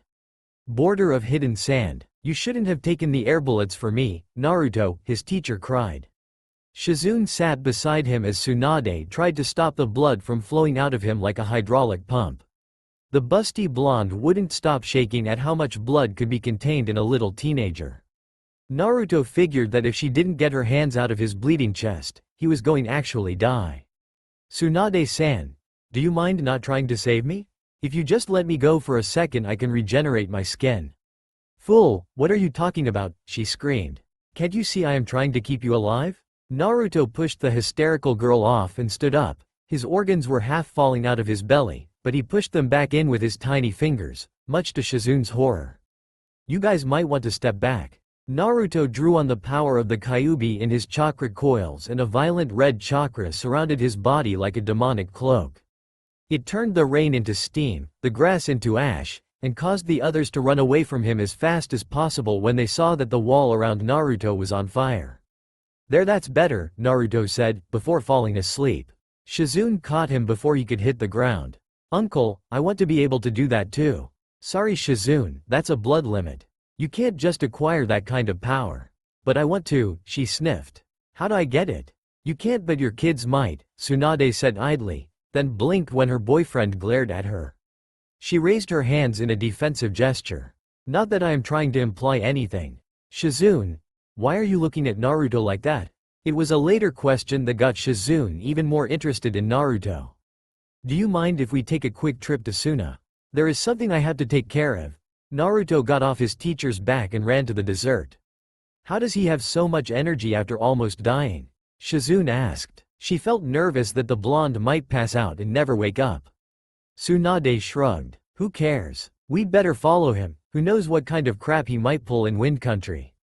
Outside Hidden Sand Village. "Naruto, why is that pregnant woman hanging all over you?" Shizune asked, looking angry. This confused Dan since Shizune never got angry, especially over boys since the petite girls was more interested in ninjutsu than the opposite. Shizune grew up in a household which consisted of herself and her uncle. The girl spent most of her life growing up around smelly men, and the more of them she met, the more she realized that marrying one was something she would prefer to hold off for a very long time. Shizune liked Tsunade. She was one of the only few females in her life. It also helped that Tsunade adored her. They got along well, as if the busty blonde was some kind of long-lost aunt or something. That was why her feelings for Naruto were confusing. She was starting to understand why Anko and Kurenai became so angry when they saw this scene. Naruto may not have been their boyfriend, but he was sort of like her property. Uzumaki was her teammate, and another girl shouldn't be allowed to touch her teammate because he was hers. Good question. Naruto laughed as the brown-haired mother ruffled his blonde hair. Kurora had never met someone like Naruto before. The boy had literally broken down the gates of Suna. How in the world had he found the secret village she would never know, and issued a challenge against the cage? Kurora and her brother tried to calm down her husband, but the man was far too hot-headed. The boy had deliberately called him a coward, a villain, and horrible father in front of the entire boy. Uzumaki Naruto said this while covering himself in a cloak of red energy and told the man that he would bring the village to its knees if the cage did not accept his duel. The cage accepted. He did not live. What did you do this time? The dark-haired girl sighed. Naruto smiled. I sort of killed the cage. He was a dictator and was going to seal a demon into his kid. Then I sort of. Okay, not sort of. I took this village hostage and got them to give me the pot where they kept the demon. The three teammates glared. Before you ask me where I put it, I am going to be honest with you and say that I sent it to a place where no man can enter unless destined to step there. It's one of the summoned realms. Tsunade wondered if it was Toad Mountain. That was the only summoned realm she knew of, since it was the place Jiraiya grew up. Naruto reached behind the smiling homely-looking woman who looked amused. Meet Kurora. She's a bit heavy because she is pregnant, but she is a really nice person. If we stay a while, she's made some nice grub for us to swallow, but that's not the only reason we should stay here for a bit. Naruto picked up a blonde-haired girl and a boy with paint on his chubby, drooling face. These are her kids Tamari and Kenka something. I can't pronounce the rest. You forget to mention I have another one coming along the way. Kurora pointed out. Yeah, about that, you might not want to name him Gaara. It sounds so demon-like. Try something nice like daffodils. Daffodil instead of Gaara? Yes, daffodil instead of Gaara. As he went on, Shizune was assured that Naruto's sanity was not the only thing wrong with him. Border of Lightning Country. Did anyone see where Uzumaki ran off to? Tsunade asked. I held out a map to Lightning Country and his eyes literally turned into fox slits, and he ran straight towards that direction. Can you let me know what is going on with your student? Did his background check say anything about the hidden cloud? No, not that I am aware of, and believe me, many people have tried. After the Orochimaru incident, many parties in the Konoha system are trying to figure out what platform Uzumaki Naruto stands for. Minato says he isn't part of his group, Sarutobi says he has never heard of Uzumaki Naruto, and the fact that he all but ran Danzo out of here by stealing all his files shows that he is not part of NEI either. What about the Elder Council, is he a plant from that sector? She commented, then shook her head. Never mind, the Elder Council would never run Danzo out like that. Plus the kind of trouble the boy seems to get into isn't their style. You know I can hear you guys talk, said Shizune looking worried. We need to find him, he could be in trouble. Anko and Kurenai said that if no one is nearby he might cause some near-diplomatic incident. He doesn't seem to care how bad his odds are, and from what Anko said, he had both his hands cut off and still managed to escape Orochimaru's base. We should probably be heading out to Cloud, and is it just me or do you see a giant ox, tentacle monster near those mountains? They all turned around to see where Shizune's uncle, Dan, was pointing to and panicked. It's the Eight Tails. Did we make a mission to attack it? I didn't read any reports saying otherwise. They looked at each other, and the word, Naruto, universally flashed through all of their minds. Kurabi's hut. Samui held Yugito's hand. Someone had challenged the Ox of Cloud, one of the strongest people on the planet and also the Kurabi of the Eight Tails. He was the strongest Biju container in history, a man who could break mountains down to nothing, and turn the sky into lightning. And the challenger was winning. Yugito-chan, I'm scared, Samui said, holding onto the taller girl's legs. Why is that bad boy trying to hurt your sensei? We were just sitting here singing and then he suddenly attacks him, calling him names. Why is he doing this? Honestly, I have no idea, Samui-chan. Let's go hide in behind that hill. Crap, bad idea. Actually, now that I think about it, we should probably get the Raikage. He'll want to know about this. As the two girls left, the battle between the titans became more volatile. Fire, air, water, lightning, and earth covered both sky and ground. The beast of the hidden cloud did his best to destroy the legions of Sage Chakra clones, only for them to spring at him with dozens upon dozens of Rasengans. At first he was sure this was some ploy by Namikaze Minato, but after realizing his opponent was reckless beyond reason, Kurabi had to rethink who this could be. Whoever it was, he wore a Konoha headband protector. To Kurabi, that was absolutely strange because all of Konoha stayed as far away from him as possible. Every nation should, and every nation would stay away from him. There was only person on the planet who even stood a chance at controlling him. His brother the Raikage, and that wasn't because he was stronger. Kurabi looked down at the frog-like creature glaring at him from the ground. The kid was panting beyond reason, but looked at the giant ox in the eye and laughed. Not bad at all. Almost as strong as Pain summons. I see now why Konoha can't stop fighting. Not against someone like you. The boy put his hands together and drew in more power from nature, or at least that is what Kurabi sensed. We're too afraid to attack you directly, bud, but if your reputation goes down the drain that'll be a different story altogether. Kid, I'd seriously consider just leaving. I really don't want to kill you, Kurabi sighed. Inside the desire to kill was rising, but he had to hold it back, lest he unleash it at this challenger. Come back and see me when you're older, there ain't nothing you can do to provoke me into fighting. From the boy's palms 2 giant spheres come together to create one sphere 10 times the size of the boy's body. Oh, I got some ideas. The fight between the 2 titans tore apart the mountain. The Raikage, came at the last moment to watch as his brother rolled down holding his bleeding stomach. Kurabi couldn't stop panting and trembling in fear at the creature that walked out of the smoke. Near Hidden Cloud Mountain, the cage of Hidden Cloud couldn't believe what was in front of him. It looked like a giant fox, 8 tails, wrapped in bones and skin.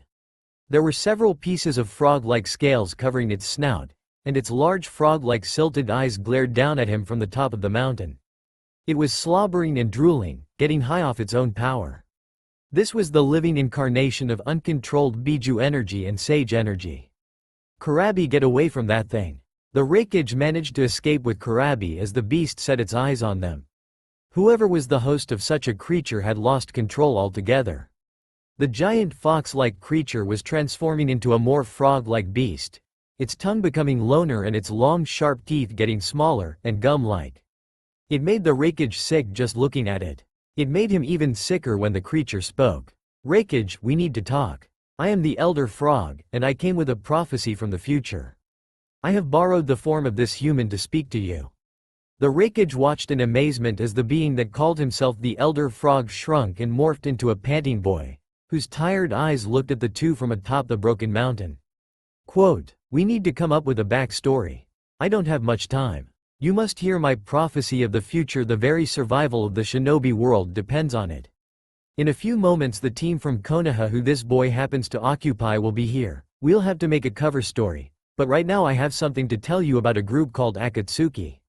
5 minutes later the Raikage left feeling dizzy. He left Kurabi to come up with a cover while he went home to take an Advil. Outside Hidden Cloud Village, Naruto, who are those two? Tsunade asked, raising both her eyebrows. Sorry, I am so rude. This on to my right is Ni Yugito, to my left is Samui. I have no idea what her last name is. Hey, don't hit me. You didn't tell me your name. The two girls were blushing on either side of him. Neither had ever been in this type of situation before. Heck, up until recently Yugito had never even been near a guy before and she liked it.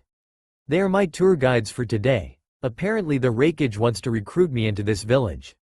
Why would he want to do that? Asked Shizune, glaring at the two girls, who were trying not to die of embarrassment. I sort of beat up his little brother about an hour ago.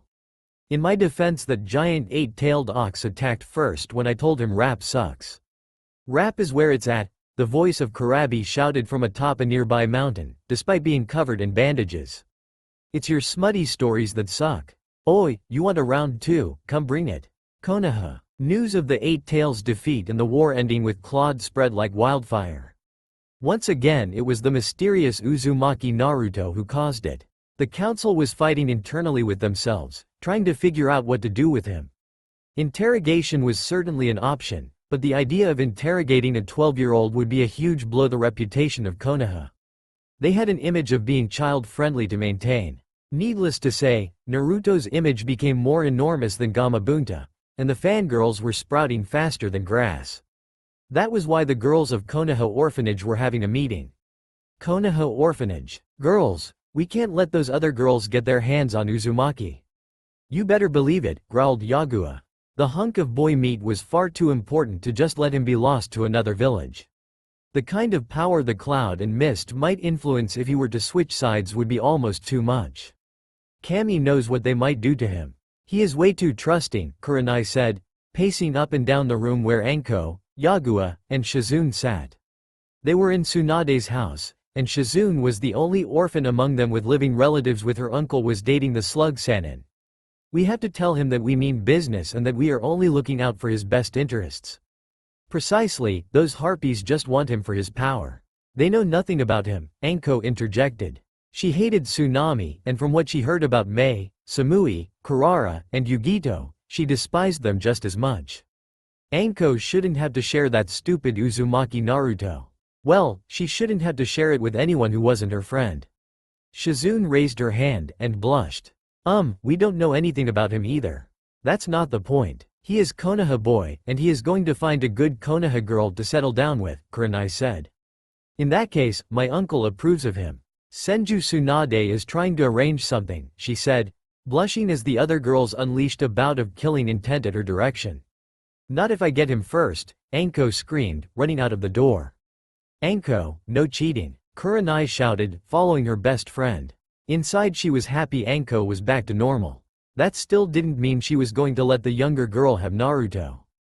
Uzumaki Kushina grew up optimistic, albeit a bit strange. She came from a small ninja clan that once occupied a country called Whirlpool. Life wasn't always easy for their small family, but it wasn't entirely bad either. There were good seasons and bad ones, family disputes, and government taxations. All those were normal things that everyone had to deal with, of course. It was when she immigrated to Konoha that her ability to believe in people diminished. Friends she thought she could count on stabbed her in the back. Friends she knew she could count on continued to die, and Namikaze Minato, despite all her efforts, continued to surpass her at every turn. No matter what she did, he was always one step ahead, and she hated him for it. She despised the smaller blonde boy. It didn't matter that Minato had no one, had to work hard for everything he had, and was constantly taking part-time jobs to pay for his tuition. The fact that he was a genius made her want to murder him every time he did an extraordinary feat. Of course she knew she was jealous of him. She knew the feeling inside of her was envy, a monster that fed on her need for attention, but she didn't care. She vowed that she would one day humiliate the orphan who made her look weak. She vowed to wipe that smile off his face every time people praised him. She vowed to leave his body broken and mauled beyond repair. When they grew older, Minato confessed that the reason he tried so hard to outdo her in every competition was to impress her and win her love. At that time she felt three things for the teenage boy. 1. Hatred. 2. Confusion. 3. Love. In that instant hatred turned to love, and love led to marriage. Now after hearing what her husband was going to do with her developing baby, she was starting to wonder if she had made a hasty decision. Outside Hidden Leaf. See, your husband might use your kid in the sealing of a chakra beast. So, hypothetically, I would consider hiding if I were you. If you want to save little Naruto-kun, that is. Naruto said to a terrified Kushina. What can I do? If you go east there is tunnel that leads to Danzo's Nei base. He is sort of out of town right now since he is being charged for breaking treaties, so it's empty. I think I'm going to tell Makoto, Yoshino, and Mrs. Akamichi to join you. I hope you don't mind if Sume is there as well. Not at all, if it can protect my children. If the Kyuubi attacks I'm all for it, she said, still feeling strange that she felt so comfortable around this boy who looked so much like her Minato. The boy had surprised her with an extensive amount of secret knowledge that only the Anbu should have been aware of. He also claimed to be a secret operative in charge of keeping the peace once the nine-tailed chakra beast came to attack their village, an idea that terrified the poor woman. By the way, what is your name? You look familiar. Have we met before? As she turned around, she realized something. He was gone. Kushina decided to contact Minato. They were supposed to unseal her belly for pregnancy earlier tomorrow. If she could get Minato to bring her to a base and have an early birth, maybe, just maybe, she wouldn't let the Kyuubi lose. It wasn't like there was anyone keeping track of the beast inside of her stomach. And the boy didn't mention if anyone unleashed the beast. I just have to be careful, get in touch with Minato, leave the village, and things should be fine. Too bad she didn't know Murphy's Law. Hidden leaf forest. Holy shit, is that a giant fox? No, it's your Aunt Makoto. Seriously, we should probably get the Hokage. He'll have something planned out. The Uchiha was about to do that when he heard the sound of spinning vortexes in the same direction the fox was coming from. The sounds of the vortex became louder and louder. The two boys spotted the source and looked startled. Obito blinked and rubbed his eyes. Oi, what the hell is that? It's him. I knew I wasn't hallucinating the last time. Kakashi, do you see that blonde kid in orange? Look at him, wow, he is running straight to the fox. Reality suddenly kicked in and Obito got into his superhero mode. Shouldn't someone stop him? They probably should have stopped him, but their duties always came first. The correct procedure would be to alert the Anbu. Kakashi shook his head. The kid's a goner. If he is stupid enough to run head first into the destructive path of a giant man-eating, forest-devouring, town-burning, demon from hell, fox, Konoha is better off without him living long enough to pass on his genes. Despite how much power Kakashi sensed coming off him, he paused, thinking about what else was wrong. If we tell Sensei he is going to play the hero and save the little idiot due to his ego.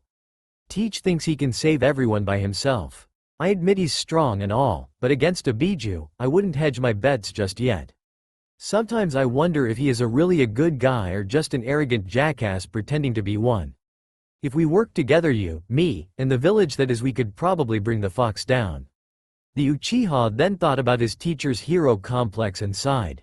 I have a feeling he's going to try and take it down by himself once we alert him. This always happens, he just doesn't change.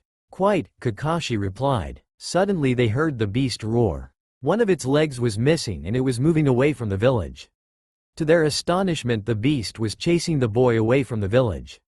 The boy proved that it was a threat to the Biju and as a result, was leading it away from tearing their home apart. Hey Kakashi, I can't be seeing this. Is that blonde kid suddenly glowing with sage chakra? The kind Jiraiya sensei has? His friend nodded, still amazed at this display of increasing power. Hold on, his sage chakra is mixing with his own chakra and some red chakra inside of his stomach. I'm zooming in, what is that? His eyes look like crosses and that sphere he has in his hand is Kakashi. We got to run, that kid has almost twice the power that the Biju has. And so they did. Naruto wasn't sure if he was going to survive this one. The Konoha hunter nins were after him. Everyone he got to know in this period were out for his blood. And there was a giant beast waiting to devour him whole. You know, I don't want to do this. I know now that you're nothing more and nothing less than a force of nature.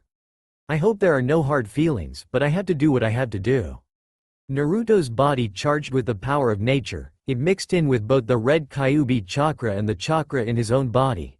The sage elements were growing rapidly and Naruto was losing control. The fox chakra began to grow more cells and enlarge him to the size of something fierce. At the same time, scales began to form and frog skin started to grow on the surface of the demonic-looking held onto the ground as his body grew to the size of the fox he was about to face. The fox was still mad, hell-bent on killing him. Naruto could see that it was being controlled. Its eyes had the signature of the Sharingan hypnosis. Before Naruto's mind turned to ash and his instincts to destroy kicked in, he apologized. I'm sorry, I don't have a choice. I'll get vengeance for you, my old friend, though we were never friends, more like two dudes stuck together forever, not in a homo way. Not that there is anything wrong with being gay, but you get the idea. Boom. Near forest where Yondaime originally sealed Kyuubi. Kushina woke up the side of a forest, with Minato holding her. They turned around to see what was going on when Minato ducked and covered her body as pieces of a giant monster flew through the air. There was a huge explosion that rocked the earth and sent forth thunderclouds. The friends, Kakashi and Obito, ducked as a giant fox arm flew through the air and smashed through the village gate. For a minute they thought the beast had penetrated the village, but realized that the giant chakra arm made of mud and clay had been severed from the beast's body. Kushina, what did that boy say about the Kyuubi attack again? And then they heard the boom. Hokage Tower. Goo, what happened to me? Naruto opened his eyes to find 4 girls sleeping in a bed with him. He wondered if he was in some kind of hospital since the ceiling was as sterile as gauze, and 8 times as white. Naruto felt a blanket covering his chest, and felt the girl's hands holding his own.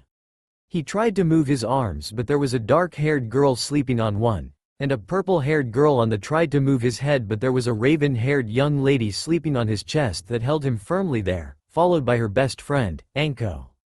Naruto could see tired lines under their eyes, an indication that they had been waiting for him to wake up for a while. Naruto looked around the room and saw that one person wasn't asleep. He was wearing a Junin uniform, and was looking at him with as the man was just staring at him. Naruto continued to look around the room for any hidden enemies. "Are you the one they call Uzumaki Naruto?" the blonde-haired man asked. It was the voice. The boy recognized that voice. Naruto turned around to see the man for the first time, really see who he was. He was Namikaze Minato, the one with no history, the one who destroyed the 9-tailed beast. Naruto was about to shout a reply, but held himself back when he felt Anko's hands tighten around his own. He didn't want to wake the girls just yet. That depends. If you aren't going to put me in jail for all my accumulated crimes, then I may be this Uzumaki you're looking for. Naruto had no delusions about his execution. He had broken so many rules that kept the village alive. In the end it was worth it since he saved the people of Konoha, but he had betrayed their laws nonetheless. Keep in mind I probably saved the village.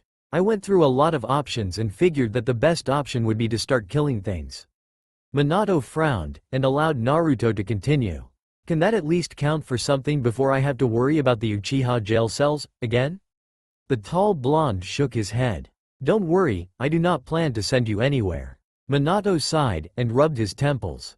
I was asked by the council to ask you an important question. The man looked sad as if someone had taken something precious away from him. How would you like to be a cage? Konoha Hospital. I can't believe you helped. No wait, did more than help deliver all of those kids. Heck, Inoichi looked a bit sick.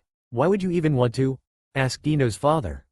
He had gone through 8 cigar packs out of pure nervousness, yet this child, who was to be their future cage, didn't have a problem with delivering Ino at all. Still I am sort of glad you were there. Naruto smiled, placing Ino back into the man's arms. What can I say? There is just some kind of connection between me and these little guys. Naruto walked towards a crying Hinata, picked her up, and tapped her a few times on the back. Within moments she stopped crying and fell to sleep. Hiyashi looked at Naruto in amazement. I had my cage Bunchins read all these baby books. I'll drop by from time to time to help out, but I doubt that would be necessary once your wife recovers. Take care of her, you don't know what you're missing until it's gone. Something we wanted to ask you, how you would like to be their godfather?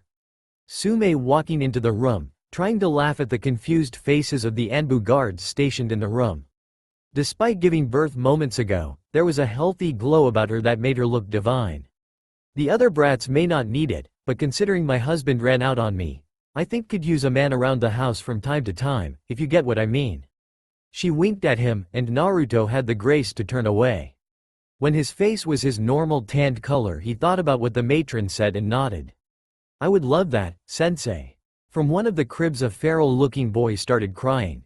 Naruto walked down to the infant, his bandages covering his arms. He picked up little Kiba, still not minding that the baby vomited on him an hour ago, and rocked him to sleep. It's funny, Naruto thought about something his father told him. Right now the shinobi world seems to be going to hell. War and desecration would follow, unless he did something about it. By the time these brats are 12, I have a feeling they're going to have to grow up fast, too fast for my liking. I have some ideas that might help us and our allies. I hope I can count on your support because I can't do this alone. If I can't do this, these kids will grow up in warring times. Just like us. It's one of the reasons that I wish to create a better world before they're too old. Sume blushed. That's such a great goal, kid. I wish my asshole of a husband thought that way. His penis did most of his thinking. Naruto didn't need to hear that. God, I hate that fucker. I'd be willing to look after Kiba on my spare time. Someday I'll have kids of my own, guessing it would be practice. 5 years later. Cage Summit. I am holding this meeting today to announce that Uchiha Madara is alive. Shouts of protest met his speech and he slammed his fist down on the summit table to keep them quiet. There is no debate about this, next one to disagree dies.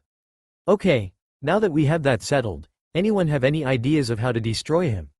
Naruto tried to ignore the fact that the current Raikage, Yugito, along with her assistant, Samui, were making doe eyes at him during the entire event. 1 part seduction, 3 parts murderous intent, like all women in his life. For heaven's sake, he was a married man. Unlike his father or make-believe father Minato, he at least never hid the fact that he was married and had kids. Anyone who would take on a man who was rumored to have destroyed a cage, a Sennin, and a mythical tailed beast was begging to be 6 feet under. There had been over 100 assassination attempts by the very people who were sitting in this very room, and they were not happy when their assassins came back in a body bag. Naruto could count on his hands and toes how many times Yugito had tried to kill him along with Samui's team, only for them to be rescued by Kurabi. Naruto always just patted them on the head and told them to try again next time. They were getting better. Heck, they almost had him the last time. Needless to say, the girls felt more and more affection towards him. It would be hard not to, with his mercy, compassion, and desire to help others. Nisama, any suggestions? Naruto said, turning to the leering blonde, who towered over most of the other cages in this room. I say we get all of our bijus and have an assault on all his bases. Blow them sky high and burn them to the ground. Only an idiot picks a fight with the United Shinobi Nations, Naruto-sama. I like that plan, Naruto smiled. Gather your troops, we're heading out. 1 hour later the troops meet the legendary Sharingan god. Madara does not survive. Konoha Nursery. Wow, they're so small, said 5-year-old Naruto. Hokage-san, they are so squishy. Why do you keep looking at them though, and what am I doing here? The boy giggled when the tall blonde-haired Hokage, whom he was named after, tickled him on the side of his stomach. Uzumaki looked at the 4 little girls sleeping in the small hospital cribs. He couldn't help but feel proud, so proud that he let out a bellowing laugh that caused many of the nurses to scatter, looking at their unusual, yet very clever, and oh so near indestructible Hokage with annoyance. Each one of those girls, born only moments ago, and at the same time, had a startling resemblance to their mothers. Hokage Uzumaki loved their mothers. They hadn't changed much since that fateful day they met. Meaning they still sorta wanted him dead. That, Naruto-kun, is your godfather's kids, and someday you'll have to take care of them, if I die that is. I have brought you here to let you know that. If by some strange chance that I suddenly die of food poisoning, or if one of my wives kill me, both very painful deaths, then I leave you in charge of them. Quote, why me? Namikaze, Naruto exclaimed, feeling slightly afraid. Uzumaki sighed. Someday I'll tell you a story as to why I'm making you in charge, and I'll even tell you why you might not want to kill the little twerp. At the age of 5, Kushina's kid seemed to already be attached to the little ones in his crib, which shouldn't have been a surprise since they were just as much the boy Naruto's daughters as they were the Hokages, though little Naruto didn't know that. The 5-year-old turned to Hokage Uzumaki. Can I hold them? The Hokage thought about it for a moment. Naruto, you might want to ask their mothers. Anko, Kurenai, Yagu, and Shizune almost pulled my arm off when they were coming into this world. Word of advice, don't let your wife hold your arms when they are giving birth. They'll push the skin of your arm right into the marrow. Uzumaki thought more about Naruto's question. If you drop any one of them, my wife will murder me, and then your dad, just because he looks like me. I'll let you hold them, someday, Naruto, just not today. Unless it's okay with them. Here you are, we've been looking all over for you. Tucci said you stopped by earlier, but didn't know where you went. Uzumaki snorted. He said you took Minato's kid with you. No idea what you could be doing with the Namikaze brat, but it's your call. Anko said, walking behind the cage with the rest of the girls. Naruto glimpsed them from the corner of his eyes. They changed a lot from his timeline. Sure, they all looked the same, but their personalities were a lot more common to one. Wasn't as rash, Kurenai not nearly as cold, Yagua not as secretive, and Shizune a bit more wanted to think he'd made a positive change in their lives. Well, at least he wanted to believe he did right by them. The story of their wedding was a huge pain. The concept of a harem marriage was attractive to at the time, but he knows that it could destroy a family, especially a cage family. The problem was he didn't want to choose between them. Yet that problem was solved easily when they proposed an odd idea. The girls proposed that they have a trial marriage to see if it could work, and it did. It worked well for everyone, including Naruto. The clones provided enough fun and excitement for all, and in the long run it might have been better for all since it meant they didn't have to grow up to be the kind of back-alley kunoichi that a few of them turned out to be in the future. All of these girls had a deep connection to Naruto in his past and future, and they wouldn't let him go. He had changed their lives before and now he was bringing even bigger changes.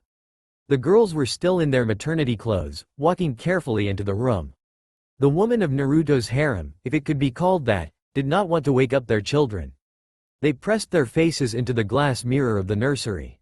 They are so cute, aren't they? Almost makes you wish you had another one. Anko couldn't lie to herself.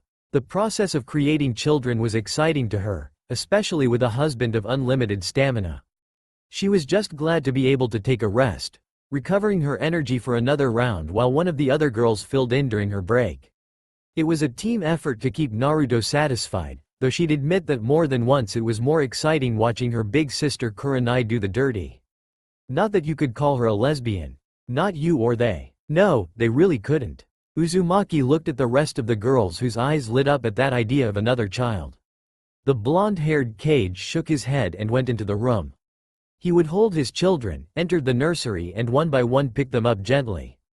He looked down at the small girls in his arms and watched them open their eyes. I may be the past, but in my hands is the future. It wasn't an easy journey, and if I could do it again, I would in a heartbeat. He looked at the small Naruto boy tugging his pant. Hokage Uzumaki knelt down to allow the small boy to get a closer look at them. The small boy took the babies from the big man's arm and sat on the floor, holding them one by one. The tall Hokage sat on chair and watched the ground around him. It's when I see this, in front of me, a future that seems almost too good, and yet so real, that I know that maybe, just maybe, I saved the world. Slim arms, many arms, wrapped around the man, and he fell into darkness, weary, tired, and slowly drifted into sleep. He hoped he wouldn't wake up at the start. Again. That's all for now. If you enjoy, then please like, share and do comments.